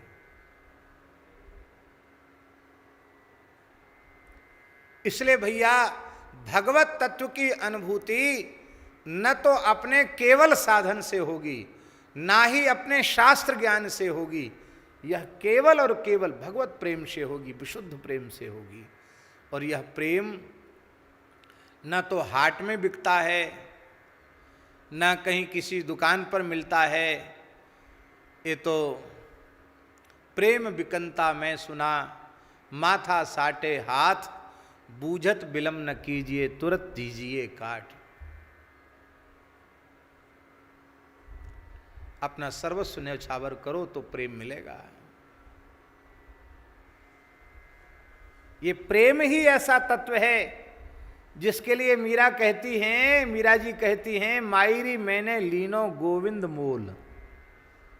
कोई कहे सस्तो और कोई कहे महंगो, मैंने लियो है बजंता ढोल। मायरी मैंने लीनो गोविंद मोल। अंत में है, मीरा के प्रभु गिरधर नागर, आवत प्रेम के मोल। मायरी मैंने लीनो गोविंद मोल। इसीलिए गोस्वामी जी कह रहे हैं कि यदि काशी के रहस्यों को समझना है तो काशी में उपेक्षा पूर्वक निवास मत करो, काशी में भाव पूर्वक निवास करो, प्रेम पूर्वक निवास करो, प्रेम सहित काशी का सेवन करो, तो काशी अपने तत्व का प्रकाश कर देगी। ठीक इसी प्रकार गाय को पशु मानकर सेवा मत करो, प्रेम पूर्वक वेद लक्षणा भारतीय देसी गाय की सेवा करो, तो गाय ही तुम्हारे लिए मुक्ति क्षेत्र काशी बनकर अपने तत्व का प्रकाश कर देगी और आपको मुक्ति के लिए कहीं जाने की आवश्यकता नहीं है। गो सेवा करते करते गाय के चरणों में ही मुक्ति हो जाएगी।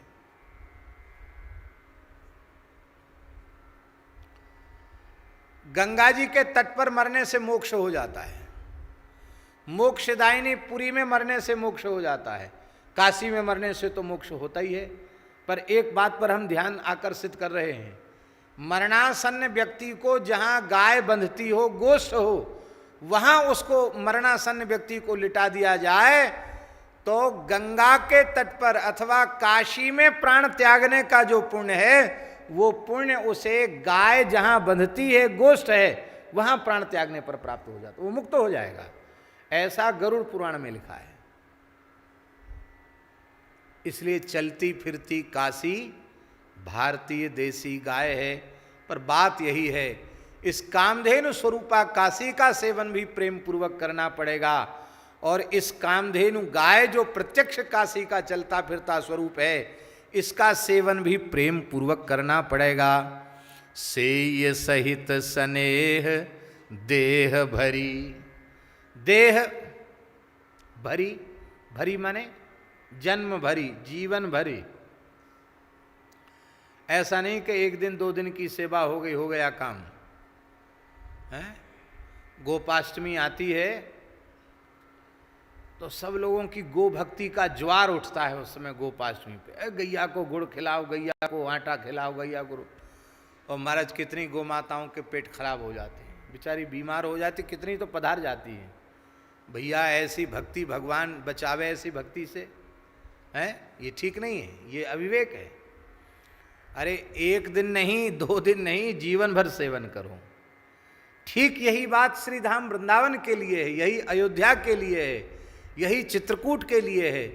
आपको इन धामों का रहस्य जानना है तो प्रेम पूर्वक धाम में वास करो और धाम का सेवन करो। धाम में रहने की, धाम के सेवन की जो पद्धति है, उस पद्धति से धाम का सेवन करो तो धाम अपने तत्व का प्रकाश कर देगा।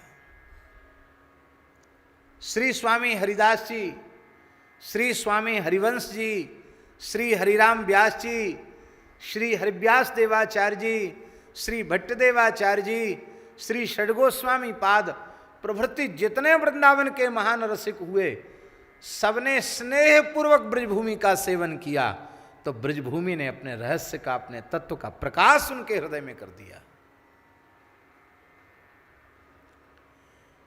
आज जिनकी तिथि है, पूज्य बाबा श्री बालकृष्ण दास जी महाराज बेड़मृद कुंज वाले महाराज जी, स्नेह पूर्वक वृंदावन का, ब्रजभूमि का सेवन किया। ब्रजभूमि ने अपने रहस्य का, अपने तत्व का उनके हृदय में प्रकाश कर दिया। इसलिए सेय सहित स्नेह देह भरी, भरी माने जीवन पर्यंत सेवन करना है। कामधेनु कलिकासी, कामधेनु, ये कामधेनु गाय कौन है? बोले कलिकासी। कली क्यों कहा? इसका मतलब क्या है? क्या सतयुग में कामधेनु काशी नहीं है? त्रेता में नहीं है? द्वापर में नहीं है? तो कली काशी क्यों? इसका मतलब है कि सतयुग त्रेता द्वापर के साधक इतने श्रेष्ठ थे कि उनको कहीं जाकर मोक्ष प्राप्त करने की आवश्यकता नहीं थी। उनका स्वयं जीवन इतना पवित्र था, इतना तपोयुक्त था कि वे अपने ज्ञान के बल से मुक्त हो जाते थे। ऋते ज्ञानान्न मुक्ति, ज्ञान से वो मुक्त हो जाते थे। पर कलिकाल के जीव योग ध्यान समाधि से कोसों दूर हैं, सतयुग वाले धर्म से।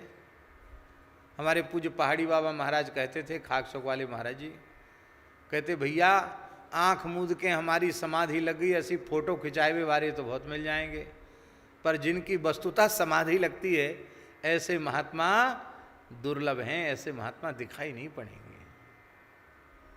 फोटो खिंचाने वाले तो मिलेंगे, हम फोटो खिंचा लेंगे। समाधि लग गई, महाराज समाधि में डूबे हैं। अब आंख मूंद के भीतर भीतर क्या सोच रहे हैं तो अंतर्यामी राम जी जाने।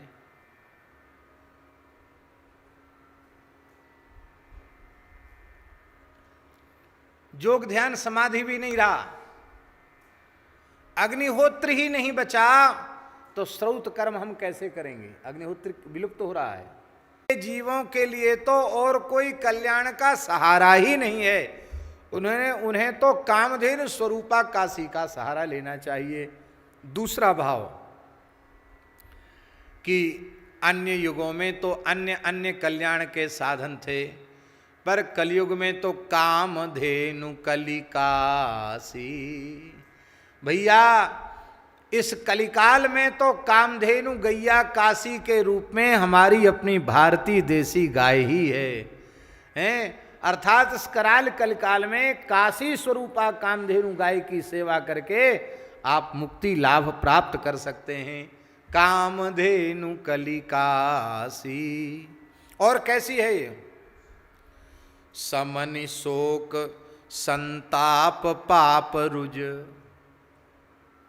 ये कामधेनु स्वरूपा काशी शोक और संताप और पाप और रोग, इन तीनों का समन करने वाली है। शोक का समन करने वाली है। शोक का समन करने वाली कैसे है? वेद में उपनिषद में लिखा है, तत्र कह मोह कह शोक एकत्व मनुपश्यतः। जहां एकत्व का दर्शन हो रहा है वहां मोह और शोक के लिए स्थान नहीं है। ध्यान में ही बात। अपने से भिन्न की प्रतीति होगी तो शोक होगा, मोह होगा, और अपने से भिन्न की प्रतीति ही नहीं हो रही है तो शोक मोह कहां से रहेंगे?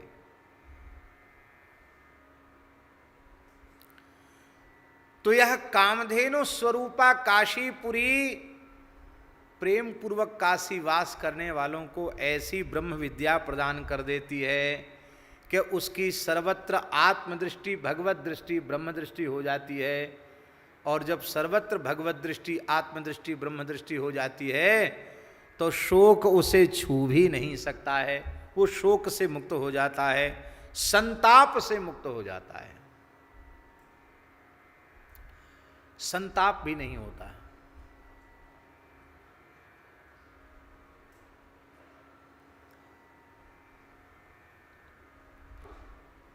ताप की अनुभूति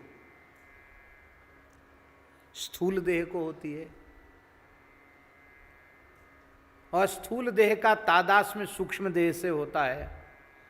और सूक्ष्म देह क्या है? मन बुद्धि चित्त अहंकार, ये सूक्ष्म देह है, इसको होती है ताप की अनुभूति। सुख की अनुभूति कहो या दुख की अनुभूति, इनको होती है। पर जब इस प्रकार का विशुद्ध ज्ञान हो जाएगा कि मैं देह नहीं हूं, मैं इंद्रिय नहीं हूं, मैं मन बुद्धि चित्त अहंकार भी नहीं हूं, मैं इससे विलक्षण विशुद्ध कूटस्थ चैतन्य प्रत्यगात्मा हूं और उस आत्मा का परमात्मा तत्व के साथ सर्वथा अभेद है, इस प्रकार का बोध यदि किसी भाग्यशाली को हो जाएगा तो उसे संताप भी नहीं होगा। जैसे हम उदाहरण दें, आपको सबको कथा मालूम है, सिंधु सौवीर देश का राजा रहुगण कपिल भगवान के पास ब्रह्म ज्ञान लेने जा रहा था, पालकी में बैठ के। एक कहार बीमार पड़ गया, बोले पकड़ लाओ दूसरे कहार को, और तो कोई मिला नहीं, मोटे तगड़े जड़ भरत जी मिल गए घूमते फिरते हुए। लोगों ने पकड़ के उनको लगा दिया पालकी में। मना नहीं किया उन्होंने कि हम कोई कहार थोड़ी जो पालकी ढोमे, लग गए पालकी में। अब लग तो गए, और जहाँ कहीं उनको चींटियाँ दिखाई पड़ती, कोई जीव जंतु दिखाई पड़ते, तो परमहंस महात्मा ठहरे एक छलांग लगा देते, और जैसी छलांग लगाते तो पालकी का संतुलन बिगड़ जाता, और वो बेचारे कहार तो दुबले पतले थे, वो ऐसे पीछे से धक्का लग जाता, खिंच जाते, वो आगे की तरफ थे, और कभी इनको पीछे करें तो पीछे से धक्का दे देते, पीछे से खींच लेते।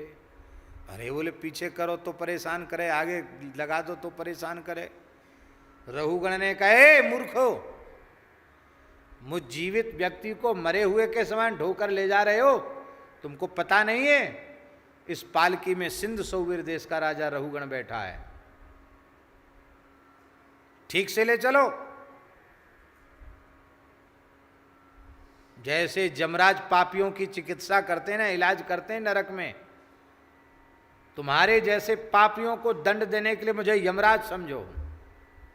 जो उसके मुंह में आया सो बोला।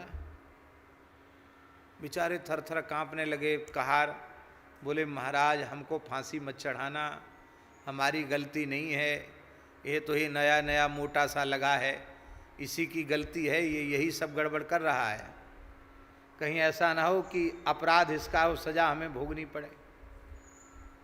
रहुगण ने डांट फटकार लगाई जड़ भरत जी को। अब उनको क्या अंतर पड़ना था, वो तो महात्मा थे। फिर वैसे ही छलांग लगाई उन्होंने। अब तो बहुत गुस्सा आया रहुगण, और उसने डांटा फटकारा, फिर व्यंग कसा। बोले भैया लगता है अकेले ही बहुत लंबी दूरी से तुम पालकी ढो रहे हो, एक मेव ऊहीवान, अकेले ही ढो रहे हो, और नाती पीवा, तो मोटे भी नहीं, एकदम सूख के कांटा हो रहे हो।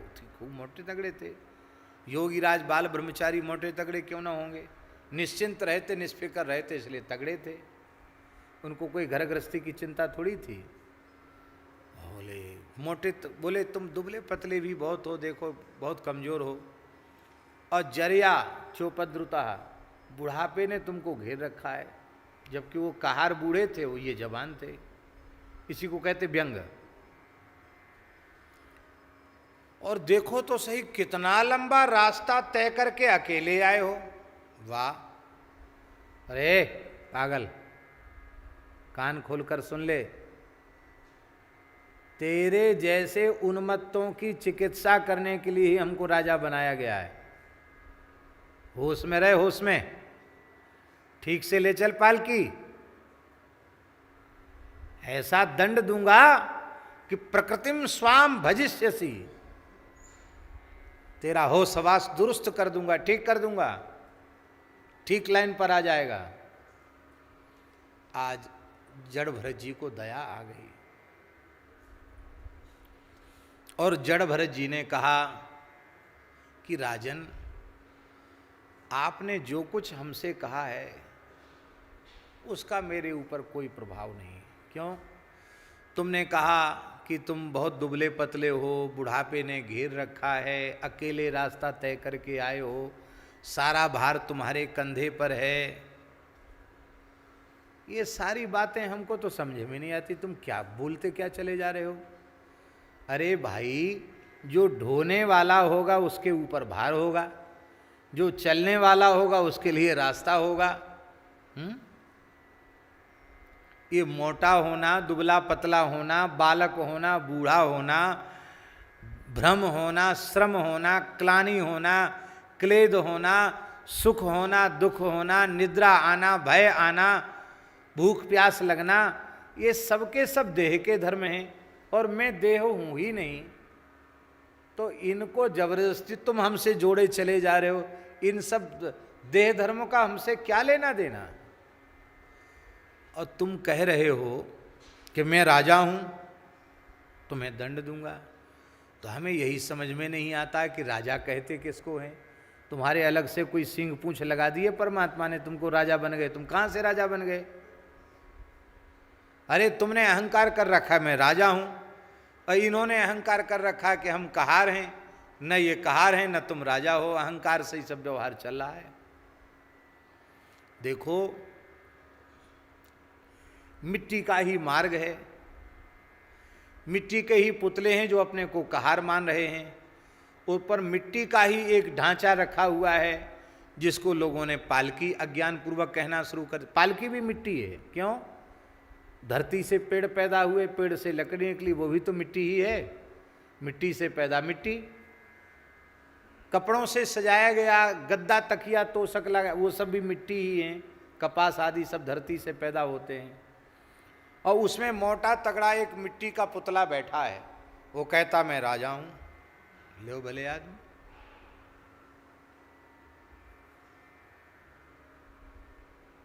इसलिए हम तुमसे ही पूछ रहे हैं। तुम कहते हम तुम्हारी प्रकृति शुद्ध कर देंगे, तुमको सुधार देंगे।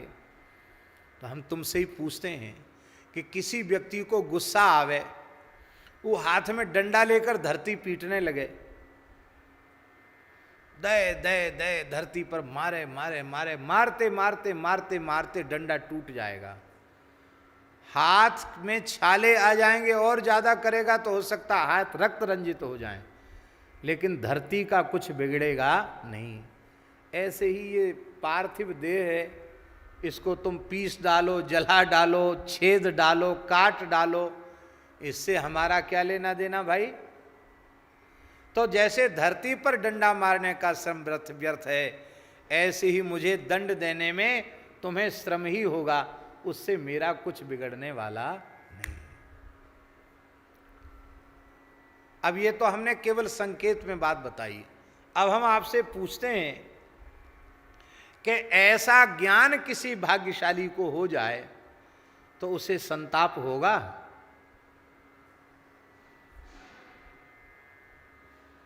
ऐसा ज्ञान किसी को हो जाए तो इससे संताप नहीं होगा। देखो, भगवान करे कोई न मरे, मरना तो सबको है ही है, लेकिन कथनचित अपना कोई निकट संबंधी असमय में मृत्यु को प्राप्त हो जाता है तो मन में वेदना होती है कि नहीं? बोलो, होती है, पीड़ा होती है, रोते भी हैं, 2 आंसू भी गिराते उसके लिए, बहुत अच्छा था, चला गया, इतने जल्दी चला गया। और भगवान श्री कृष्ण पीपल वृक्ष के सहारे बैठे हैं, चतुर्भुज हैं, अपनी दाहिना चरण अपनी बाईं जंघा पर रखे हैं, ऐसे पीपल से टिक मंद मंद मुस्कुरा रहे हैं। और उन्हीं के सामने उनके नाती पोते सबके सब 56 करोड़ जदुवंशी, उनके सामने ही सब मर गए, पर एक आंसू नहीं आया भले आदमी की आंख से, एक आंसू नहीं आया। ऐसे ही मुस्कुरा रहे हैं। मानो भगवान ने ये बता दिया कि इस कोटि का ज्ञान जिसको हो जाएगा उसको शोक छू नहीं सकता है। ये तो रोना गाना इनका नाटक है, इनकी लीला है कि मैया ने छड़ी उठाई तो लाला रोइबे लगो। ये रोइबे तो इनको नाटक है, इनकी लीला है। वस्तुतः परमात्मा को कहाँ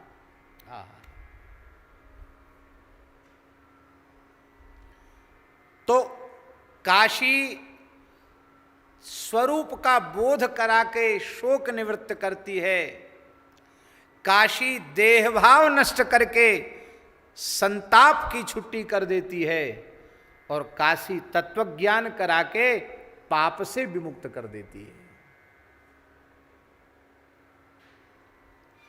श्रीमद् भागवत में 6ठे स्कंद में सुखदेव जी महाराज ने क्या कहा? बोलो, श्लोक बोलो।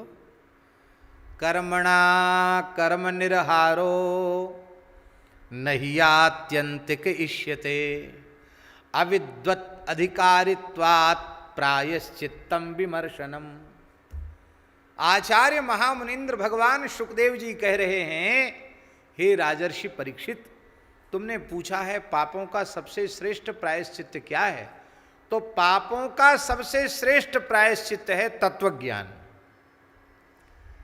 क्योंकि जब तक देह भाव रहेगा तब तक पाप पुण्य बनते ही रहेंगे, वो उनसे छूट नहीं सकते। कर्तापने का अहंकार रहेगा तब तक भोक्तृत्व भी रहेगा। इसीलिए कर्म का अधिकारी अज्ञानी है और अज्ञान रहते पाप की वासना मिटेगी नहीं, और पाप की वासना नहीं मिटेगी तो पाप बनते रहेंगे। इसलिए तत्वज्ञान हो जाए यही पापों का सबसे श्रेष्ठ प्रायश्चित है। इसका तात्पर्य है सर्वत्र भगवत दृष्टि के बिना जीव पूरी तरह निष्पाप नहीं हो सकता। और अब इसको सरल शब्दों में कह दें, जब तक अपने आराध्य श्री ठाकुर जी के अतिरिक्त दूसरी अनुभूति हो रही है तब तक आप निष्पाप नहीं हो सकते। निष्पाप होने का एक ही उपाय है, जित देखो तित श्याममयी है। यही निष्पाप होने का उपाय है। कोई शिष्य यह विश्वास कर ले, अखंड मंडलाकारम व्याप्तम येन चराचरम तत्पदम दर्शितम येन तस्मै श्री गुरवे नमः। गुरु तत्व की व्यापकता का अनुभव करते ही निष्पाप हो जाएगा। व्याप्त हैं गुरु, पर यहां तो गुरु जी के निकट रहकर भी पाप करने से हम लोग नहीं चूकते। उनके निकट रहकर भी अपने मन को, अपनी इंद्रियों को बस में नहीं रख पाते, अपने स्वरूप को नहीं संभाल पाते। फिर दोष किसका है? किसका दोष है? अपना ही दोष है। उन समर्थ पुरुषों का दोष नहीं है, हमारा अपना दोष है। तो काशी कृपा करके तत्वज्ञान कराती है, इसलिए वो पाप से मुक्त हो जाता है। और चौथी चीज क्या बताई? रुज। रुज माने रोग। ये शरीर के रोग ही रोग नहीं है, मन के रोग ये भारी रोग हैं। मानस रोग कछुक में गाए हैं सबके। मानस जी में राम गोस्वामी तुलसीदास जी ने कहा ये मानस रोग सबके हैं, कोई बिरला ही इनसे बचता है।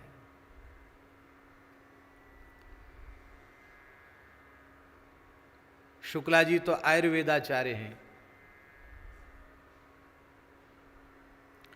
मन की प्रसन्नता हो, चित्त की निर्मलता हो, तो उसके कारण शरीर अपने आप निरोग हो जाता है। हो जाता है कि नहीं? ये आयुर्वेद में स्वीकार करते हैं कि नहीं? इसलिए रोगी के चित्त को प्रसन्न करना यह भी चिकित्सा का अंग है। बाहर से व्यक्ति स्वस्थ दिखाई पड़ रहा है पर भीतर से बहुत परेशान है, तो वो अधिक दिन तक स्वस्थ नहीं दिखाई पड़ेगा। वो भीतर की परेशानी शरीर पर आ जाएगी। और ऐसे भी महानुभाव हैं, भीतर से प्रसन्न रहते हैं तो कुछ नहीं, कोई दवाई गोली कुछ नहीं, जीवन में कुछ नहीं, खाया पिया हो मस्त रहते हैं।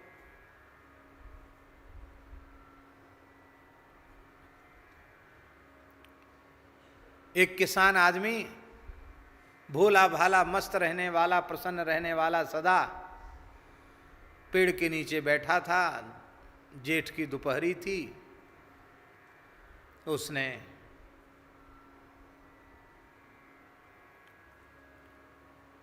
कलेवा निकाला और 8 रोटी मोटी मोटी पानी लगी रोटी खा गया, और खाने के बाद 1 लोटा पानी पी गया। तो ऐसे शुक्ला जी जैसे कोई अच्छे आयुर्वेद करिए बोले, भोजनांते विषम भारी, भोजन के बाद जल विष का काम करता है। ये तो तुमने क्या किया, इतना भोजन करके इतना पानी पी लिया, कम से कम शेर भर पानी पी गए होगे। अच्छा जहर हो गया? बोले हाँ, वो सब मर जाएगा जहर से। तो बोले मरोगे क्या, नहीं बीमार होगे मरोगे। उसने कहा तो फिर आप बताओ कब पानी पीना चाहिए? बोले या तो भोजन के थोड़ी देर पहले पानी पी लो, या भोजन करने के 1 घंटे बाद पियो, और बीच में पीना है तो भोजन के मध्य में थोड़ा जल पी सकते हो। बीच में तो पी सकते हैं? बोले हाँ बीच में पी सकते हैं, आप इसको बीच में ही मान लो। बोले 8 रोटी और रखी है, हम ले जा रहे हैं दूसरे के लिए, वो खा लेंगे हम ही 8 रोटी और ऊपर से खा गए। बोले अब तो पानी बीच में आ गया। वैद्य जी बोले ये आयुर्वेद हमारे और दूसरे लोगों के लिए, तुम्हारे जैसे निष्फिकर जो निश्चिंत लोग हैं उनके लिए ये नियमावली नहीं है। तुम 16 रोटी खाने वाले हो, तुमको कुछ नहीं, जाओ तुम तो मस्त रहो। तो ऐसा देखा, भीतर से जो निर्भीक एकदम निश्चिंत रहते हैं वो कुछ भी खा जाएं वो मस्त रहते हैं। अंतःकरण मानसिक रोग क्या है? कामक क्रोधादि षड विकार ही मानसिक रोग उत्पन्न करते हैं, और मानसिक रोग भी और शारीरिक रोग भी। मानसिक रोग के कारण ही जीव संस्कृति के चक्र में पड़ा है, भवरोग लगा है। ये भवरोग की निवृत्ति काशी करती है। और कैसी है काशी? बोले सकल सुमंगल राशि, संपूर्ण मंगल की नहीं, सुमंगल की, उत्तम मंगल की राशि है। राशि माने मंगल का मूर्तिमंत स्वरूप काशी रूपी कामधेनु रूप काशी है। अब ये अर्थ तो हो ही गया, स्पष्ट हो गया। अब दूसरा अर्थ, समनिशोक, ये कलयुग में प्रत्यक्ष चलती फिरती काशी जो कामधेनु गैया है, कहती ये गाय की सेवा जब कोई प्रेम से करता है तो उसके शोक की निवृत्ति हो जाती है। सत्यकाम जावाला है, सत्यकाम और जावाला सत्यकाम का उपाख्यान है ना उपनिषद में। तो जावाला का पुत्र जो सत्यकाम है, उसके गुरु महर्षि गौतम ने 400 गैया दे दी और कहा कि जब ये 1 सहस्त्र हो जाए तो तुम लेके आ जाना।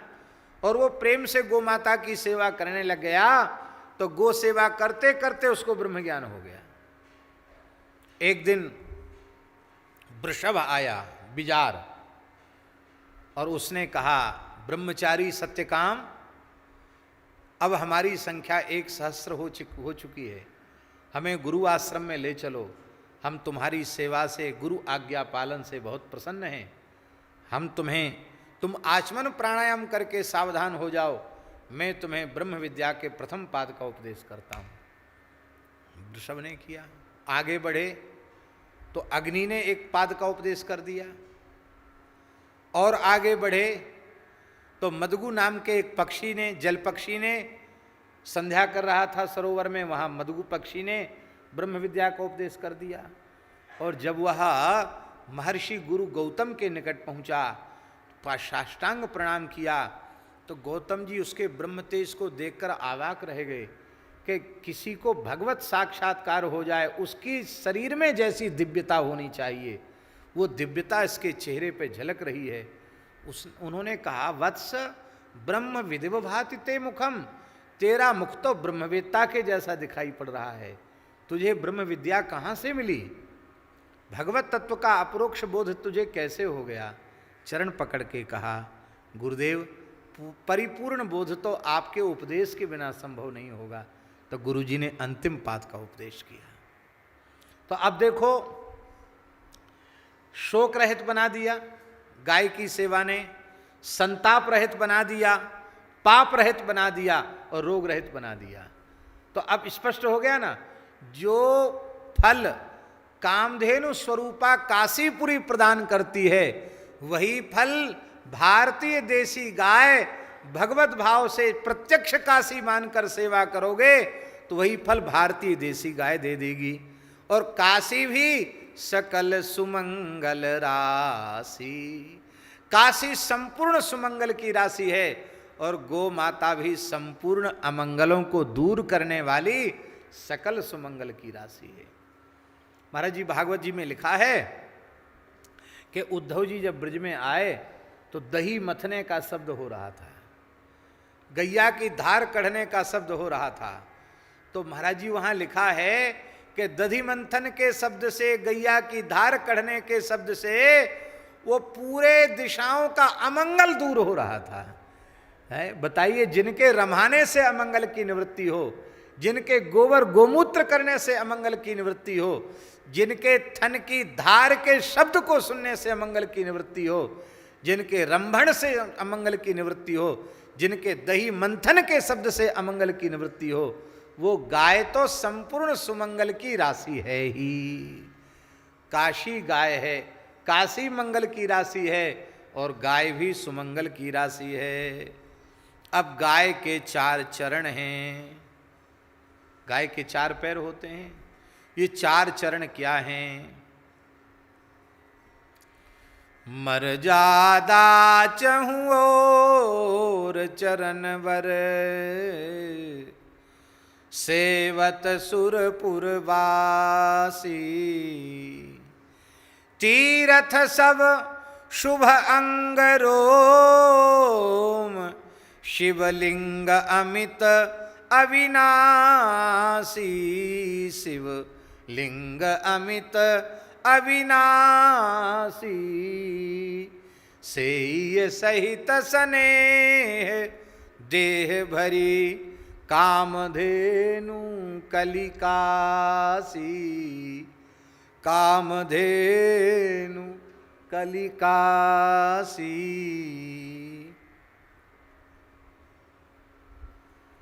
मर्यादा चहु और चरण बर, काशी के अर्थ में तो काशी की शास्त्रीय सीमा, शास्त्रीय सीमा यहां तक काशी है।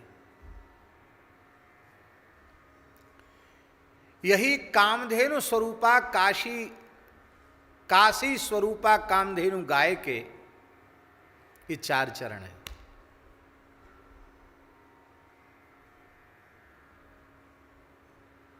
माने काशी की अंतिम सीमा, यही काशी की जो सीमा है चारों दिशाओं में, पूर्व पश्चिम उत्तर दक्षिण, यही काशी स्वरूपी गाय के 4 चरण हैं। और गाय के अर्थ में जब हम लेंगे तो शास्त्रीय वैदिक सदाचार की जो विशुद्ध मर्यादा है, यही मर्यादा गो माता के 4 चरण हैं। यही मर्यादा 4 चरण हैं। देखो, सतयुग में धर्म 4 चरणों से परिपूर्ण होता है, त्रेता में उसके 3 चरण हो जाते हैं, द्वापर में उसके 2 चरण हो जाते हैं, और कलयुग में केवल 1 चरण पर वह आधारित रह जाता है। किंतु गाय के 4 चरण प्रत्यक्ष धर्म की मर्यादा हैं, इसलिए श्रद्धा पूर्वक गाय की सेवा करने वाला भले ही कलिकाल में पैदा हुआ हो, पर भगवत भाव से श्रद्धा पूर्वक वैदिक सदाचार और मर्यादा का पालन करता हुआ गोमाता की सेवा करे, तो उसके अंतःकरण में भगवती गाय की कृपा से धर्म 4 चरणों से परिपूर्ण हो जाएगा। मर्यादा चहु और चरण वर, ये तप, शौच, सत्य और दान, ये जो चरण 4 कहे गए हैं, ये सब धर्मनिष्ठ पुरुष में अपने आप प्रकट हो जाते हैं। और ऐसी जो काशी है, उस काशी का सेवन संपूर्ण देवता करते हैं। काशी की गली गली में देवी देवता हैं, तीर्थ हैं। और इधर ये गौ माता स्वरूप जो काशी है, इस काशी का, काशी माने मुक्ति क्षेत्र, चलती फुर्ती मुक्ति प्रदात्री गाय, इसका सेवन करने वाले भी देवता हैं। अर्थात देवता भी पवित्रा पूज्या गोमाता की पूजा करते हैं, उनकी सेवा करते हैं। गाय के रोम रोम में तीर्थ हैं, काशी के कण कण में तीर्थ हैं, इसलिए तीर्थ सब शुभ अंग रोम, शिवलिंग अमित अविनाशी।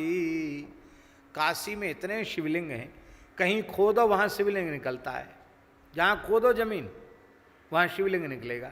इतने शिवलिंग काशी में, गली गली में शिवलिंग। और प्रायः होता क्या है कि पौराणिक शिवलिंग भी सबकी पूजा लोग नहीं कर पाते, उपेक्षा ही उनके प्रति बनी रहती है। पर नहीं, जैसे काशी में कण कण में भगवान शिव विराजमान हैं, ऐसी गाय का प्रत्येक रोम अविनाशी शिव का ही स्वरूप है, शिवलिंग का ही स्वरूप है। जैसे गाय के रोमों की संख्या आप गिनती करके नहीं बता सकते, ऐसे ही काशी में शिवलिंगों की संख्या भी निश्चित करके आप नहीं बता सकते।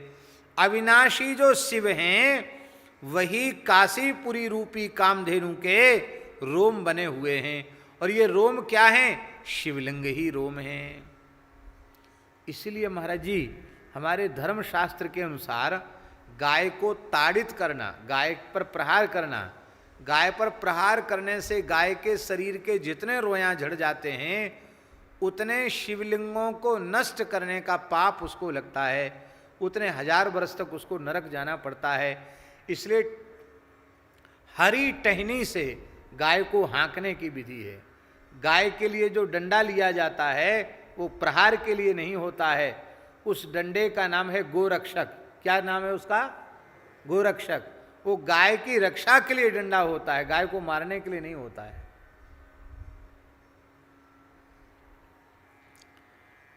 ये शिवलिंग जो हैं रोम रोम शिवलिंग है। जैसे रोमों की संख्या नहीं, ऐसे ही तीर्थों की संख्या नहीं। 68 करोड़ तीर्थ गाय के श्रीअंग में विराजमान हैं, रोम रोम में शिवलिंग प्रतिष्ठित हैं। ऐसी सर्वदेवमयी, सर्वदेवों के द्वारा पूजिता आराध्या काशी है, और सर्वदेवों के द्वारा पूजिता आराध्या उपास्या पूज्या गाय है। बार बार सबका घड़ी पर ध्यान जा रहा है, और इस घड़ी के अनुसार अब 8 बजने में केवल 20 मिनट कम रह गए हैं, और पद भी पूरा हो नहीं पाएगा, इसलिए इसके आगे की चर्चा हम कल करेंगे, क्योंकि हड़बड़ी में फिर सुख चला जाता है। तो आज यही हम बाद में कहना हो गया समझे।